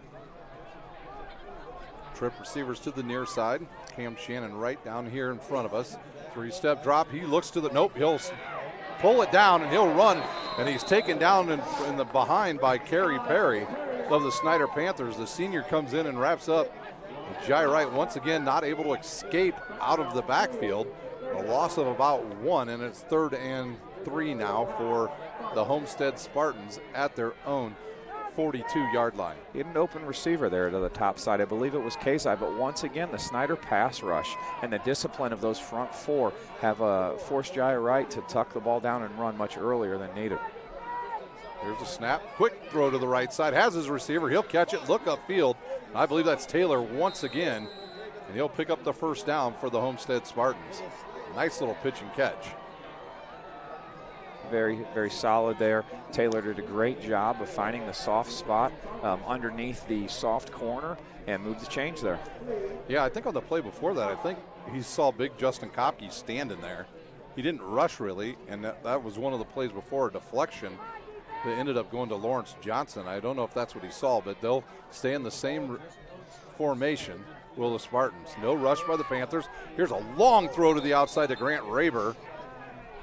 And now a couple pushing and shoving going on right in front of the official between Kerry Perry and I believe that is Porter Hout of Homestead. The ball just underthrown by about 2 yards. Right, which is he had that one back. He had Raber open there with about 5 to 10 yards of free space there on the sideline to run. Really, it's been he's been on target. That's really the only pass he's underthrown tonight. You know, he's been forced into some seriously long passes, but that's the first one he's underthrown tonight. It'll be 2nd and 10 now from the Snider Panthers, 49-yard line. Good snap. He'll drop, 3-step drops over the middle and caught right there Kazai catches it, bounces off a tackler, and picks up the first down for Homestead. Once again, you see Homestead attacking the middle of that soft zone that we've talked about from Snider. Kazai did a great job of getting behind linebacker depth and being able to run that dig route in front of Hoover. Yeah, it was a really good route. He was completely wide open. Same formation for the Spartans. So Wright doing a nice job controlling the offense here early in the third quarter. We're under 10 minutes to play.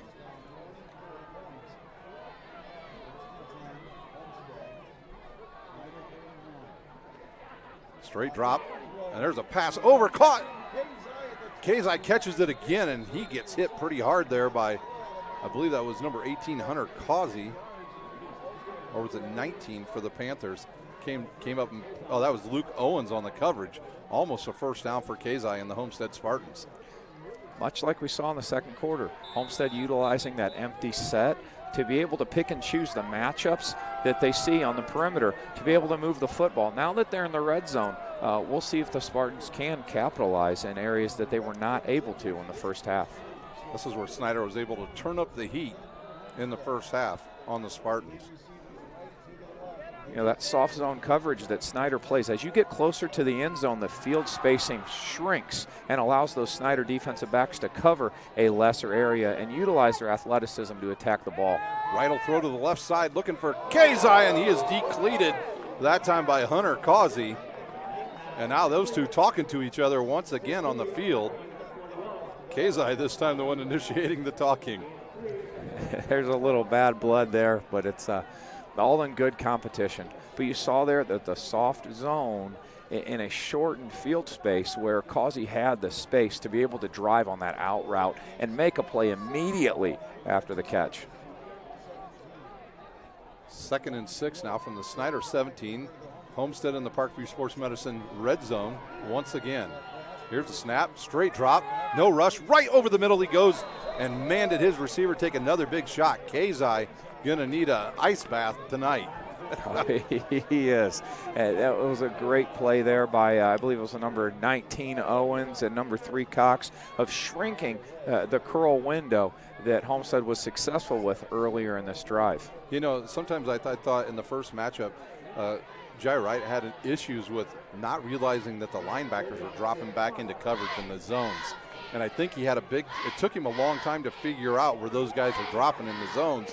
And once he got it, he was on target. I think he's having a little bit of issue with that again tonight. Here's a blitz. Right up the middle comes Cox, and he'll drag Jai Wright down. So the Snider Panthers, before that blitz right there, they had not really blitzed since the Concordia game. Oh, it was 5 games ago. That's they blitzed earlier in the first half, but that's the second time in 5 games that the Snider Panthers have blitzed. They called it at the right time. 4th down now. Well, Cox did an excellent job there of timing up the snap. He got to the line of scrimmage right when the ball was snapped, unblocked. Great play by the senior. Here's a deep throw downfield. It's going to be picked off by Ethan Hoover in the end zone and a touchback for the Snider Panthers. Much the same that we saw in the first half. The bend but don't break defense by the Snider Panthers. And kudos to Coach Tittman and Coach Fales for sticking to their game plan, a softer zone coverage that they ended up keeping in the red zone. When zones shrink, the windows shrink, it's harder to throw into that cover 4 deep zone. And you saw it right there with the interception in the red zone. Yet again, the 3rd turnover for the Spartans in the red zone. And they had the ball for nearly 4 minutes and got no points that time, did the Spartans. Hoppered in the backfield with Christian Covington, and now we know we're going to see a lot of Covington here in the second half. He'll get through one tackler, spin, stay on his feet, and pick up about 4 yards. Well, Christian Covington, I have to tell you, is the hardest dude to take down in the Summit Athletic Conference. Edwards at Northrop's pretty tough. Covington just has the will to stay on his feet. 2 completely different styles with Edwards, kind of the scat back. I tell you what, Covington is built like a man. He has the lower body of an offensive lineman. He has the vision of a quarterback. I mean, he's a special player. Here's a play action down the middle, and it's caught by Drew McCready for the Snider Panthers. Wow, what a pitch and catch that was. a different type of play action that we saw in the first half. In the first half, we saw the play action with the tight end working himself out into the flat that was successful. Nice changeup by Kurt Tippmann in the offense with a play action of the tight end working up the seam at the hash mark. Snider will now have 2 receivers to the near side. Covington still in the backfield. Double tight ends, 1 on each side now. Here's the snap, the give to Covington right up the middle. Avoids one tackler and bounces off another one. He carried the Homestead tackler down the field. Number 29 gets carried for about 3 yards. That's Ryan Burton, the freshman. And the Snider Panthers now in Homestead territory. Christian Covington, what a tough runner. I tell you what, it's, watching Adrian Peterson on a Sunday running through a secondary like Covington was doing right there, running right at the young freshman. Imagine if he had the speed of Adrian Peterson. Definitely.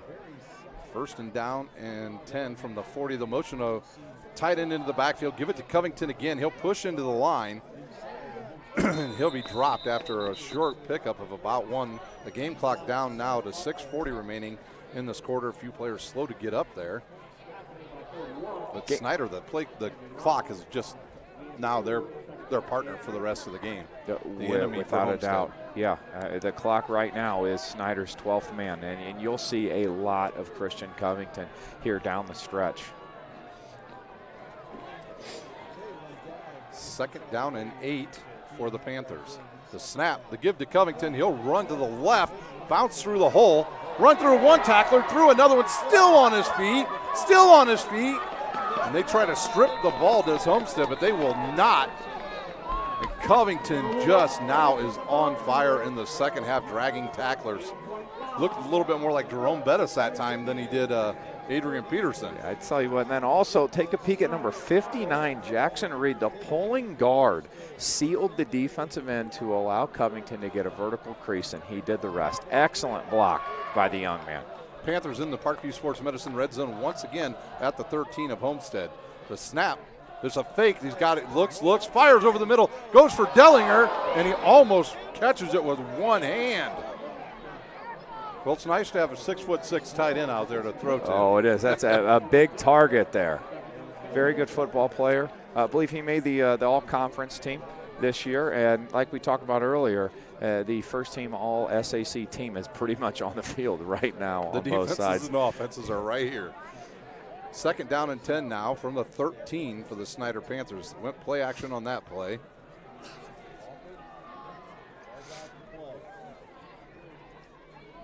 Give to Covington. He looks left, slips, now cuts it back into the middle. And he'll be wrapped up after you see the Homestead players are all trying to take the ball right out of his hands now. Right now they're going to be going for the football. A turnover can give Homestead a little bit of life here.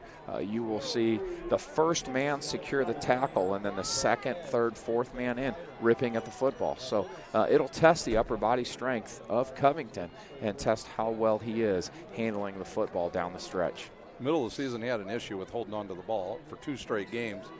And I think Coach Tippmann made him carry a football around the school for about 2 weeks. Well, it seems to be working. It has worked as of lately. So Snider, 3rd down and 7 from the 10 of Homestead.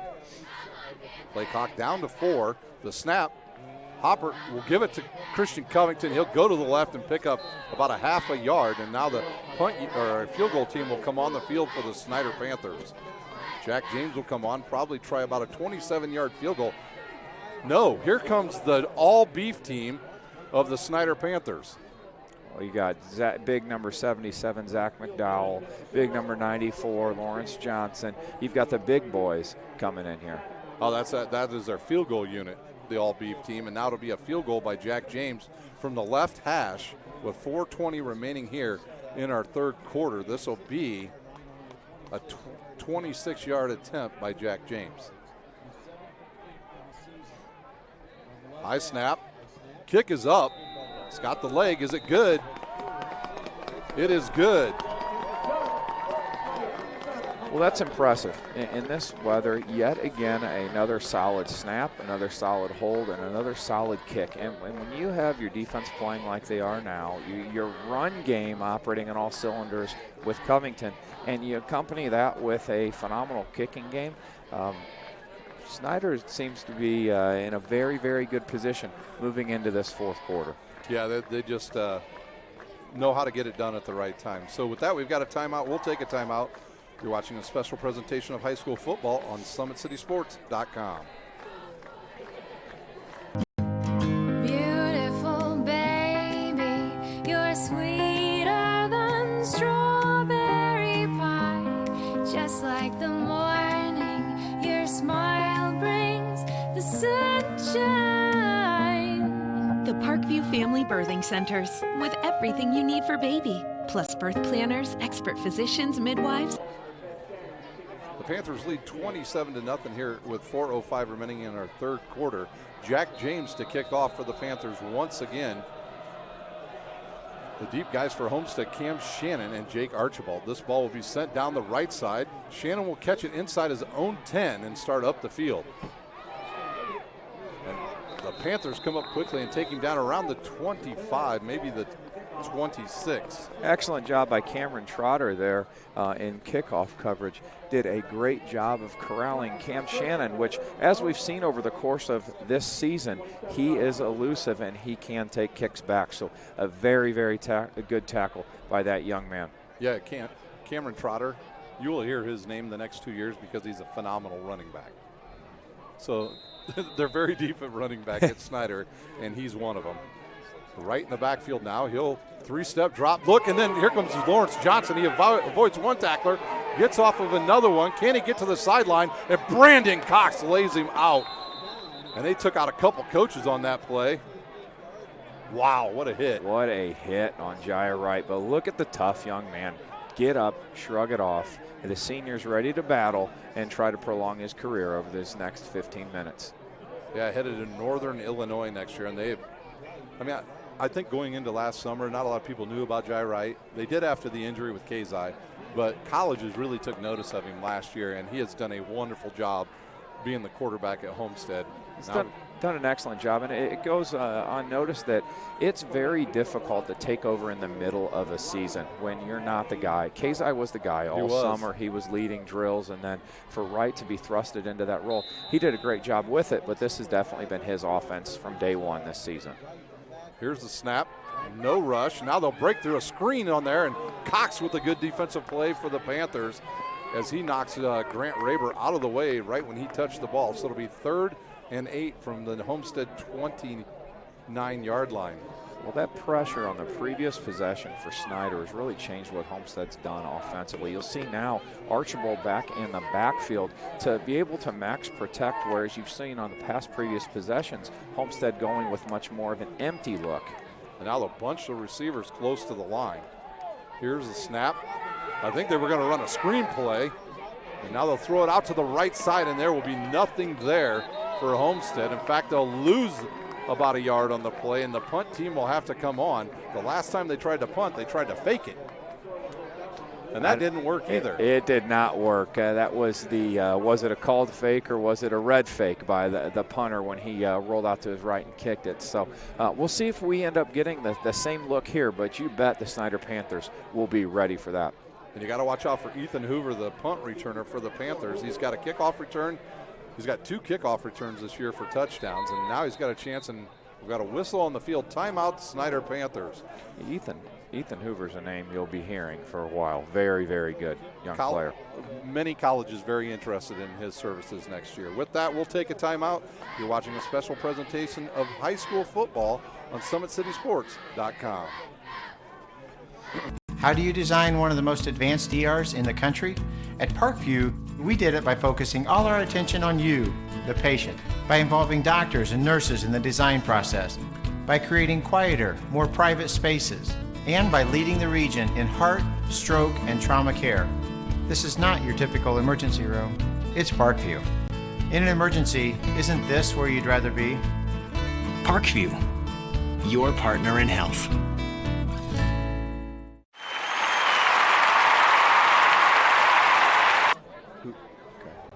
Fourth down for the Homestead Spartans. They will punt after the Snider timeout. Snider oddly has put nobody back. I don't think they even believe that they're going to try to punt this. Kazai does have a good arm. He threw a pass in the first game. Here's his kick. Goes off the side of his foot. It's a poor kick. It'll bounce and go out of bounds at about the 44-yard line.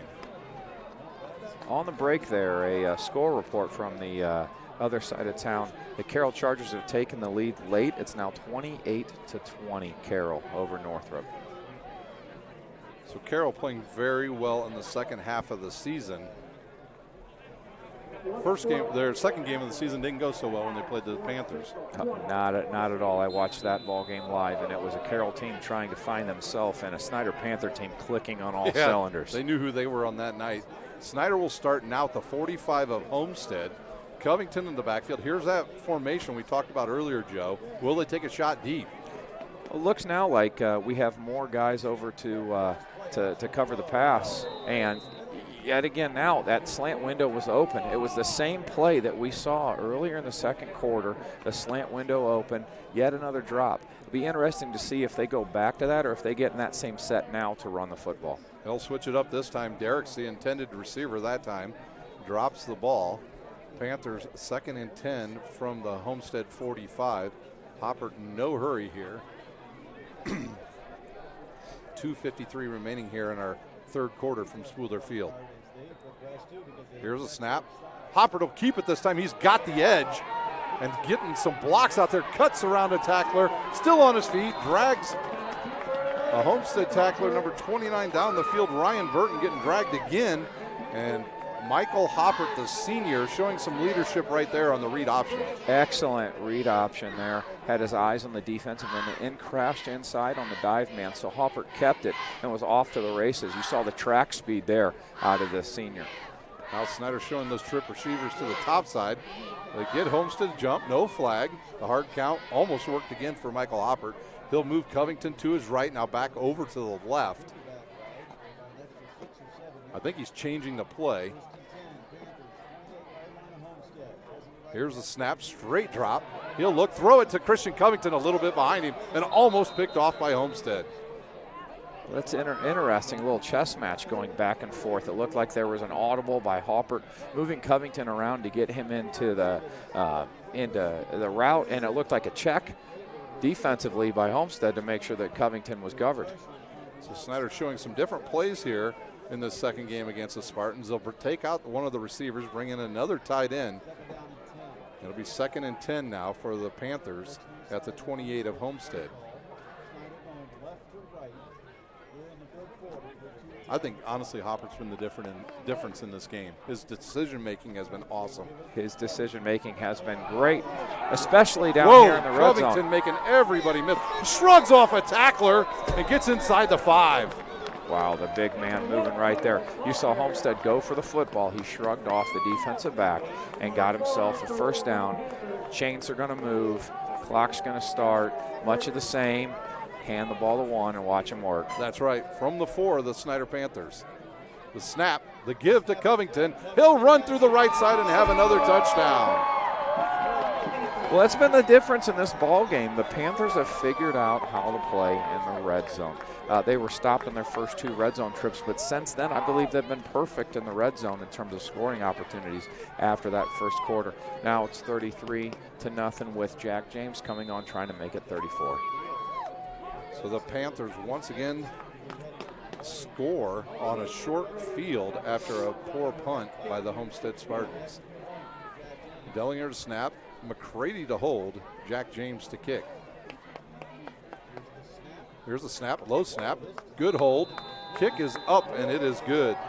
The Panthers lead 34-0 over Homestead with 2:49 remaining in the third quarter. We'll take a timeout. You're watching a special presentation of sectional football on SummitCitySports.com. Beautiful baby, you're sweeter than strawberry pie. Just like the morning, your smile brings the sunshine. The Parkview Family Birthing Centers, with everything you need for baby, plus birth planners, expert physicians, midwives, and more for you. I'm a Parkview mom. You can be too. Learn more at parkviewmom.com.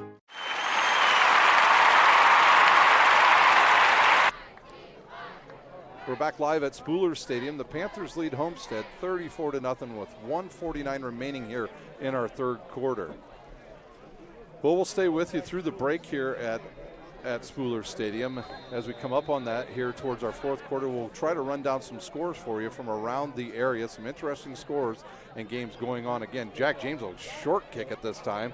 It'll come down inside the 15 to Cam Shannon. He'll run, slip, and go down. You know, a shoestring tackle sometimes you call it, but that was a sleeve tackle, correct? It was a sleeve tackle. And I tell you what, it looked like it was designed. It was a pooch kick that Shannon could not catch in stride and allowed the coverage unit of the Snider Panthers to corral the elusive Shannon for a minimal gain.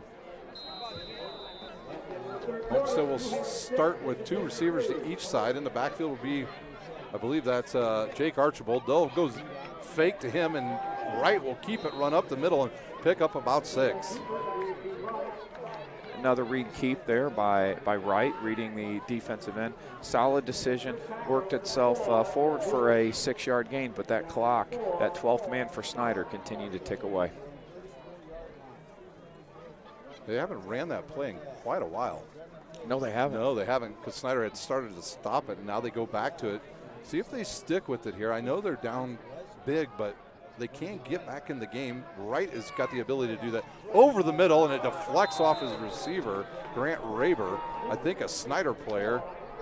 I believe that was number 36 in there for the Panthers. We don't have a 36 on the roster. Was that 38 Dalston Duff? Might have been Dalston Duff in there. I'll tell you what, that sack a couple of possessions ago by Kopke's really changed the mode for both the Homestead offense and the Snider defense. There's a good throw over the middle to his wide receiver, Taylor, and it's enough for the first down. And now you see Snider doing something that will very much benefit them throughout the next week if they get there, is they're putting a lot of subs in there now, trying to avoid any injuries to some of those defensive linemen. Healthy teams make better runs in the playoffs, and being able to manage right now, getting some experience and getting your starters healthy and not so beat up for a big sectional championship game coming up a week from today. Here's a snap, 3-step drop. He stops, pulls it down. Now he'll throw it to his outlet receiver. And right there's the Panthers once again to take him down after little or no gain is Kerry Perry out there from his defensive end position. And number 9, John L. Hogue. Haven't mentioned his name much tonight, but a good defensive player as well.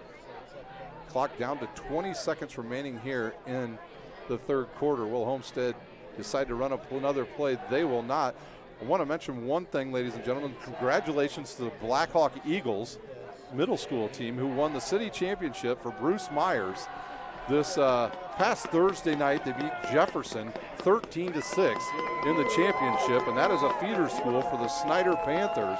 So the future bright for the Snider Panthers. Much the same, the tradition. There's probably another back stockpiled back there somewhere, probably another solid quarterback, and the tradition of the Snider Panthers and the program from the grassroots and the middle school program getting into the freshman program and then working themselves into the varsity program, it clicks, and it's right now clicking on all cylinders.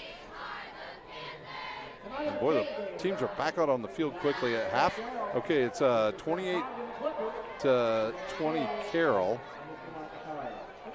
SAC schools, Wayne still trailing. That score has not updated.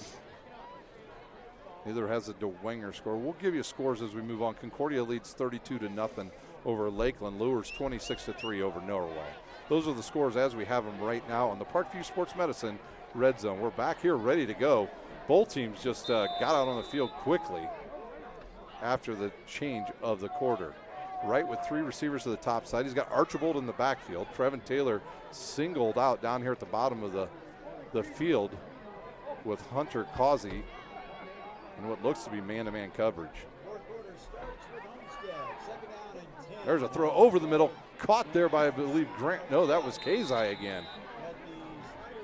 ran a nice vertical route there, finding the crease. And Kazai's done an excellent job in this ball game, finding the crease behind the linebacker and being able to work inside the safety. Excellent job reading that play action and reading the safety by Wright. Good catch by Kazai. Snider runs back out to McDowell and Johnson now. 3-step drop. Rush comes. No penalty called. Couple Panthers dragged down. But right there is, I believe, is that number 5? It's number 5, Kerry Perry with the sack. And he'll drop Jai Wright for about, 11-yard loss. It's difficult to call second and 21. And an excellent job by Perry. He was not overly aggressive. He waited until Wright started to flush outside containment, and then Perry was able to track the ball carrier and make the sack. So right now back up to the line of scrimmage, gives the play out. Here's the snap. He'll give it to Archibald, who will run to the right. Not much real estate over there. He'll pick up about 1 yard on the play. Archibald, probably the future quarterback. Probably the future quarterback. He is an excellent athlete. He was a starter as a freshman in varsity football and in varsity basketball. Excellent athlete. You will be hearing his name for years to come for the Spartans. Yeah, absolutely. His dad, one heck of a basketball player. Excellent basketball player for the Butler Bulldogs. He was basically open when he got over half court. I know all too well. I played some games against him. Still is at this age. Here's a roll to the right now. The rush comes. Oh, almost picked off by Ethan Hoover.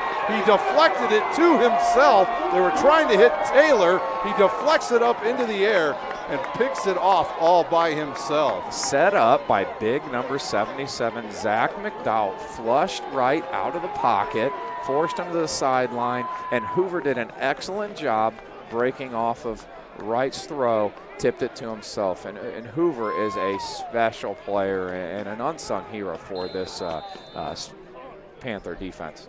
Absolutely, and understand he received an offer this week by a certain team here in Fort Wayne. Yeah, he did. He big, did. Big Zach McDowell hopefully decides to stay in town and help the Cougars fill the void when Eric Hemmelgarn graduates, our All-American nose tackle for the Cougars. Hopper to under center. We'll give it to Lockett. He'll run around to the left side, break through a couple tacklers, and now he's still running and on his feet. And now they bring him down after he picks up 16 yards. Fresh legs in the fourth quarter. I believe that's Lockett's third carry of the ball game. Covington's gotten a ton of work, and at that same time, Lockett's just been waiting for his opportunity, and now he can capitalize where the defense for the Spartans right now looks a little fatigued. Yeah, Lockett getting close to the 700-yard mark now for the Panthers. A solid back. They'll have Reinig in the backfield as the fullback. Lockett will be behind him. Hopper will go under center.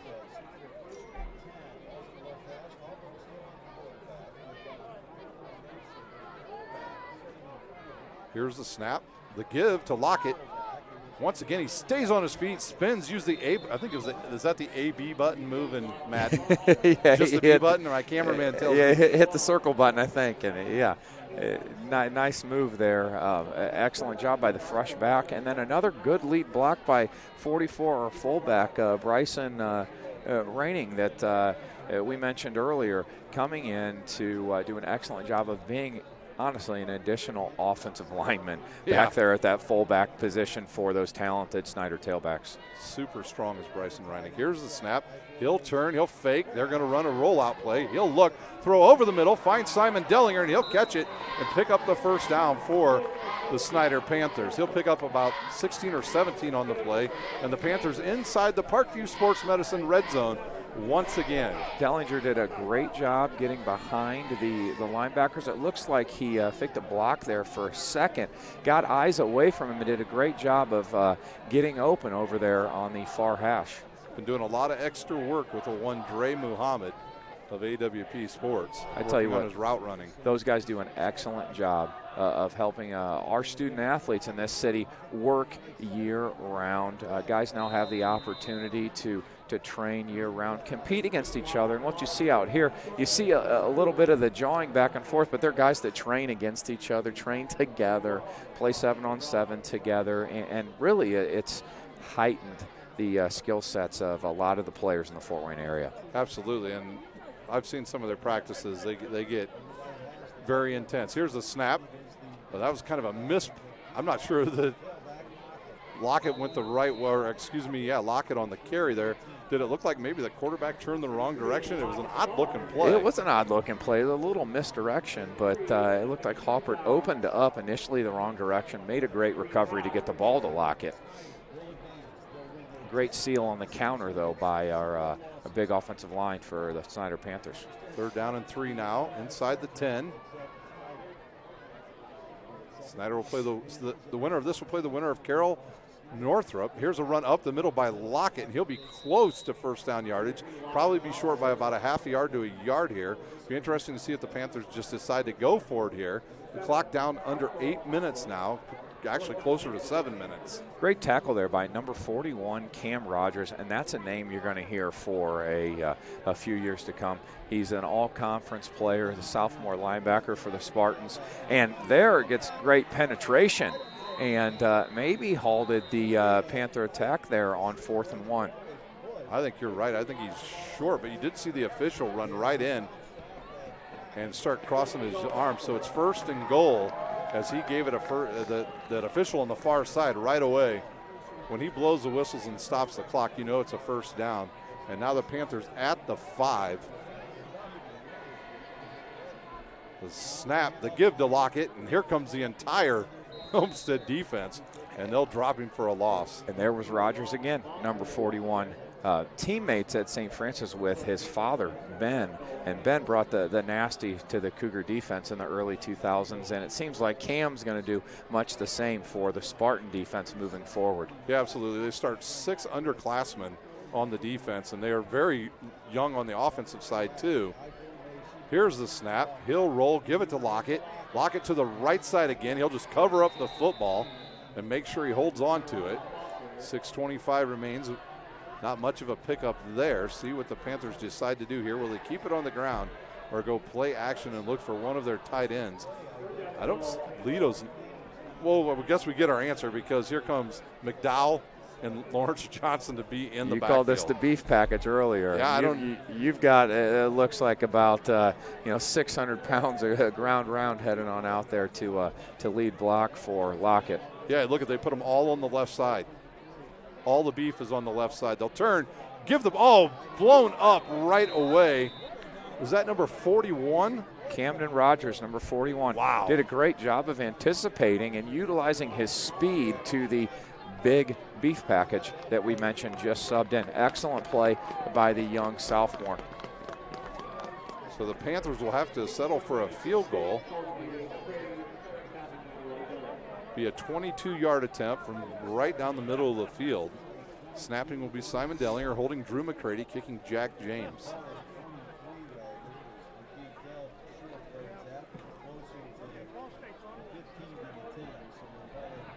There's a snap, the hold, the kick is up, and it sails through. James, as steady as they come, he's put together an excellent season. And correct me if I'm wrong, this is his first year at the helm as the Snider kicker. With previous kicker Paul Buisman had a great career for the Panthers, and they've had excellent kickers in the tradition of their program. And James is just carrying the torch there. Yeah, you've had some of their kickers in your program there, Josh Spitnell before Buisman, and they just know how to do it. And they have another really good one coming right behind this one. But this time the new one's a lefty. Yeah. A left-footed kicker. And he'll be just as productive. Yep, and so the Snider Panthers lead now 37-0 with 5:07 remaining here in our game. Well, let's talk a little bit about St. Francis. What's up tomorrow? How good is this Lindenwood team? You guys have been outstanding. We've been playing well. Lindenwood's struggling, and we're going to hope that their struggles continue tomorrow. For us, it's a big game because it's a conference game. Right. We have to win our conference if we have any chance of repeating. So we have to win this football game. They're struggling. They're young. They're their first-year coach, but it's up to us to make sure that we show up and play. We only played really 3 good quarters against Missouri Baptist this past week, and we need to put together 4 good quarters against a young Lindenwood Belleville team tomorrow. So you'll finish up, you got Lindenwood, and then it's Taylor, I believe, after that, correct? Lindenwood and Taylor, and if we take care of business in both of those ball games, sitting number 1 in the country, there'll be a lot of playoff football in Fort Wayne down the stretch. And come playoff time, the team you guys played last year in the championship, are they as good this year as they were last year? They are good. Rumored to have some injuries to their All-American quarterback and tailback, but they're still sitting number 2 in the country. And actually, the top 4 teams from last year are still intact. Us at 1, Baker out of the Kansas City area sitting at 2. Reinhardt College out of the Atlanta area sitting at 3, and Morningside College out of Sioux City, Iowa sitting at 4. The 3 teams that we had to beat in rounds 2, 3, and 4 last year. So it's all about us, though, taking care of business. And as long as we have number 13 at the helm, and we've got number 9 and number 39 chasing ball carriers around on defense, I like our chances. Shannon gets the kickoff down around his own 10, runs to the right, and then a great tackle by the Panthers. Kickoff coverage team. Was that Trotter again? It was. He's a special teamer, man, and special teams are an excellent area for young defensive players to get their time and get some experience playing varsity football. He had a big stop on the previous kickoff. Opportunity for him to run in space, make tackles in space, and really play at that varsity game speed that Coach Tittman and Coach Fales are going to want out of him moving forward. Absolutely. We've got a new quarterback in the game now. It's Jake Archbold has taken over the helm at quarterback, the future of the Homestead Spartans at quarterback. He'll run the read option, and he's going to – the ball's on the ground, and Snider picks it up. Excellent job there. The second man in. I believe it was number 9, Hogue, that ended up ripping at the football. First man held up Archbold. Second man in, ripped and raked at the football. And unfortunate for Archbold's first snap, but a young quarterback, you have that a little bit, and a good opportunity to give a nice a sound off and farewell to Jai Wright, who has had an excellent high school career. That's not the last time we're going to hear from Jai Wright. You'll be hearing from him on Saturdays. We'll be seeing him on ESPN someday at the helm for the Northern Illinois Huskies. Great young man, got a great future ahead of him. Sure does. And now the quarterback for the Panthers will be John Barnes. Just a sophomore. Behind him, they've got Antoine Taylor, the second. Lockett on the carry. He'll run and be corralled after about 3 yards. So they've got a nice sophomore and then a really good freshman. I tell you what, Taylor, his dad was the first quarterback at St. Francis. I know. Started the first game ever, and we had Taylor in a camp this summer. He is a special young kid. He can spin it. He's got a great sense. Very it looks accurate. like the Panthers are going to be stockpiled at that position over the next couple years. Evidently, they're going to have another solid freshman class come in with the Blackhawk Eagles winning the city championship in the middle school division this past week against Jefferson. And with the young team at Homestead, it looks to see like we will have much of the same. And what makes Fort Wayne football great is that when you have some Titans like this, and hopefully that Titan's okay, young Tico Brown. And his leg did not go the right way.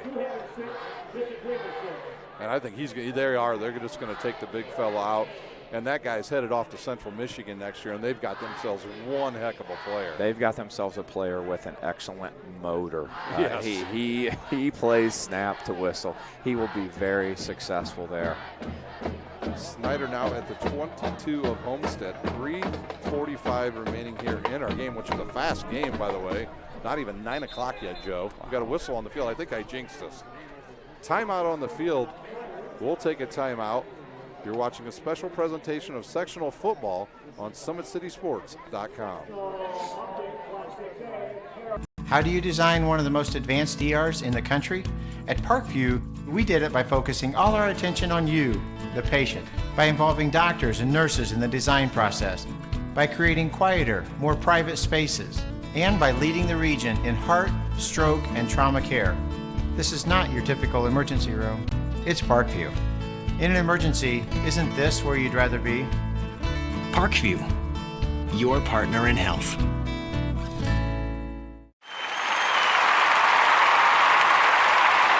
13-6 to Wenger. Snider, 1st and 10 from the 22. We got a score update. I believe it's 13-6. Bishop DeWenger over New Haven late in the second half. Here's the snap. Oh, it's dropped by Barnes, but he falls on it, and they'll lose one on that play. Young center, young quarterback. This is valuable experience, and if these guys are going to be elite players moving forward, they'll learn from these mistakes and learn from these experience as young freshmen and sophomore playing in their first varsity action. A loss of 2 now. 2nd down and 13 from the 25. Play clock runs down to 3:11 to give to Lockett. And 47 in the backfield once again. Jack Klein, I believe it is. Yes, and the coaches rave about him. He said he was the heart and soul of the defense, an undersized player, but played extremely hard. A very productive young man. 3rd and 9 from the 21 now for the Panthers. They'll keep it on the ground, I'm sure. Here's a snap. They'll give it to Lockett, and he'll go right up the middle. Not much there.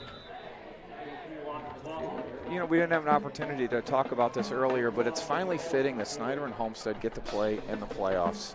Yeah, when they had the readjusting and the realignment of the 5A and the 6A. Now Snider's earned their way into 6A with their previous successes. It's almost like it isn't a sectional if these two teams aren't battling it out. And hats off to the Snider Panthers, to Coach Tittman for doing an excellent job getting his guys ready to play this football game.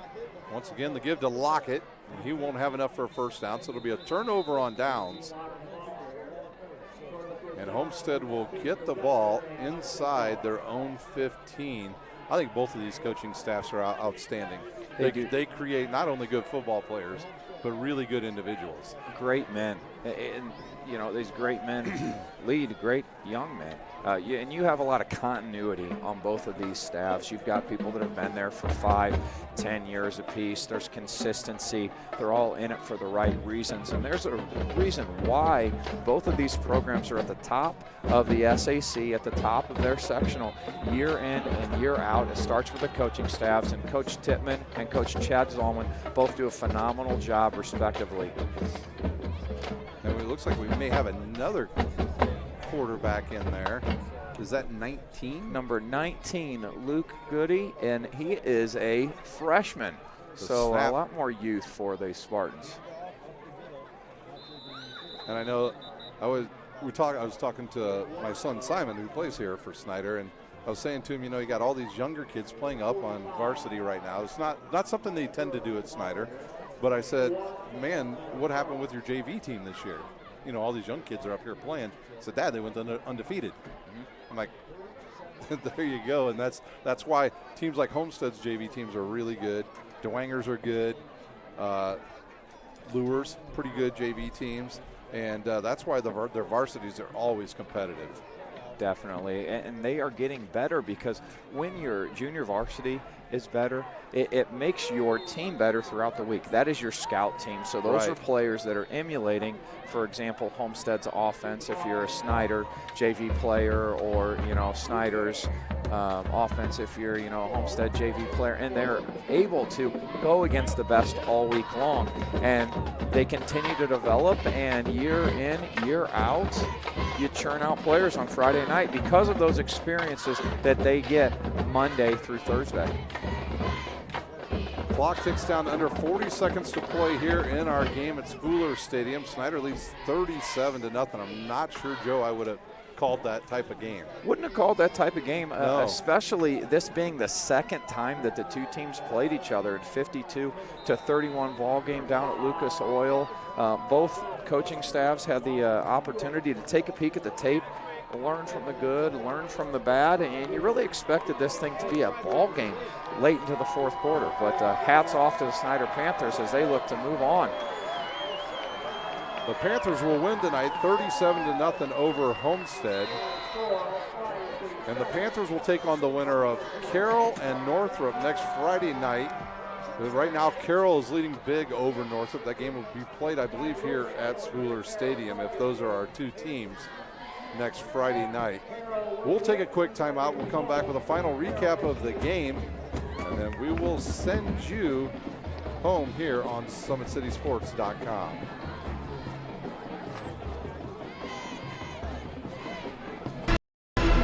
Thank you for supporting Summit City Sports.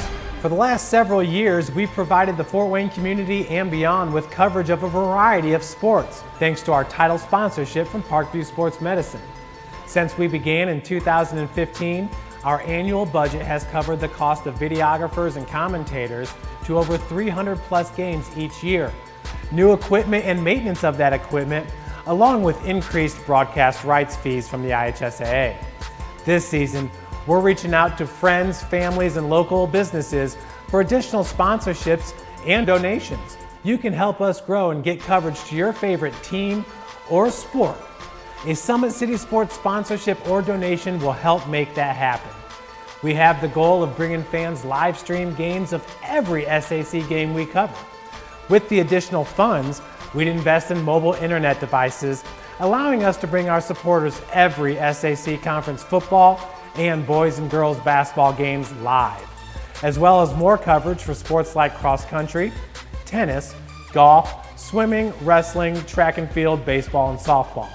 For more information on sponsorships or how to donate, visit SummitCitySports.com. This was an hour ago. Valpo was down by a point. Valpo was down by a point. They're going to win. We're back live here at Spooler Stadium where the Snider Panthers defeat Homestead 37-0 on a cold, wet night here in Northeast Indiana. For the Homestead Spartans, they will finish their season 8-2 and look to rebuild for next year. A good young team they will return next year. Some talented wide receivers. They'll have to replace some big offensive linemen. They're solid on defense next year, so Coach Zalman will go back to the drawing board and get ready for next season. For the Snider Panthers, they advance to the championship game. They'll play next Friday night against the winner of Carroll and Northrop right here at Spooler Stadium. Their season now, they improved to 10-0 on the season. We're not going to update you on scores here tonight. We're going to give you a score recap, and then we will get out of here from Spooler Stadium. In the first quarter, Snider on the board on the opening kickoff when Ethan Hoover returned the opening kickoff 75 yards for a touchdown. The extra point good. The Panthers lead 7-0. At 8:56 of the second quarter, Christian Covington ran it in from 27 yards out. That capped a 72-yard drive. The extra point was good. The Panthers lead 14-0. At the 5:30 mark, it was a 40-yard field goal by Jack James on a short field and a short drive by the Panthers. He kicks it from 40 yards. The Panthers in control 17-0.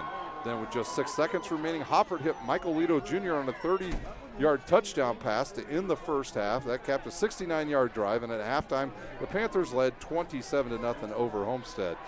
And then in the third quarter, the Panthers score again on Jack James's 26-yard field goal. That capped an 80-yard drive.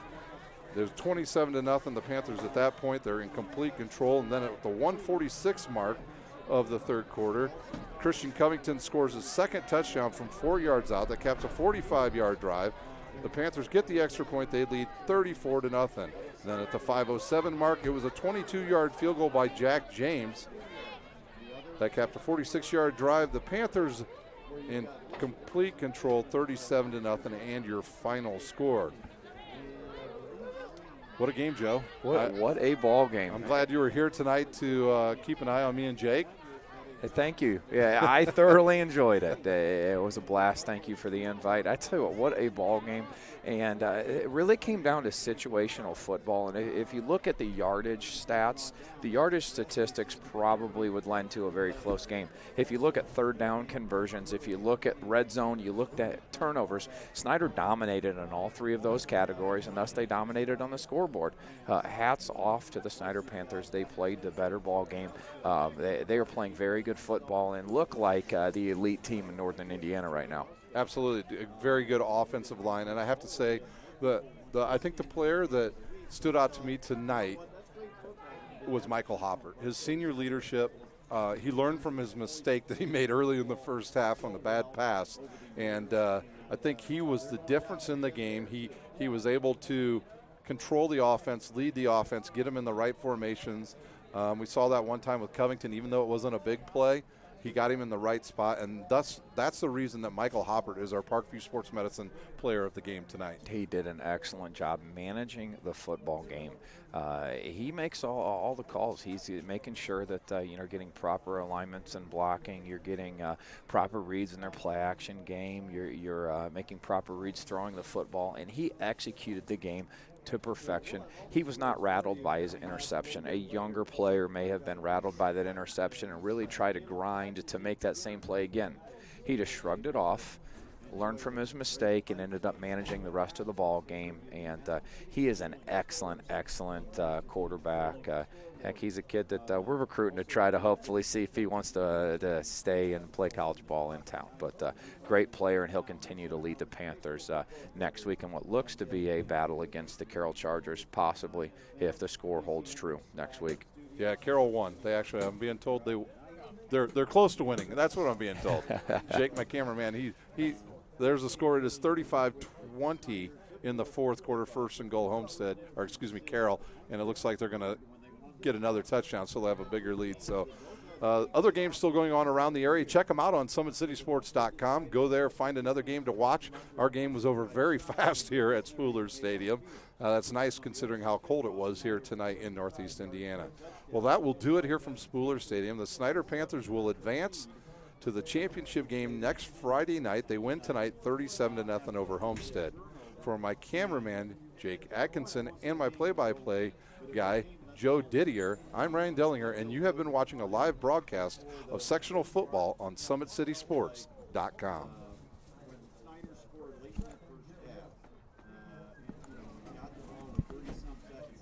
Yeah. No, you can.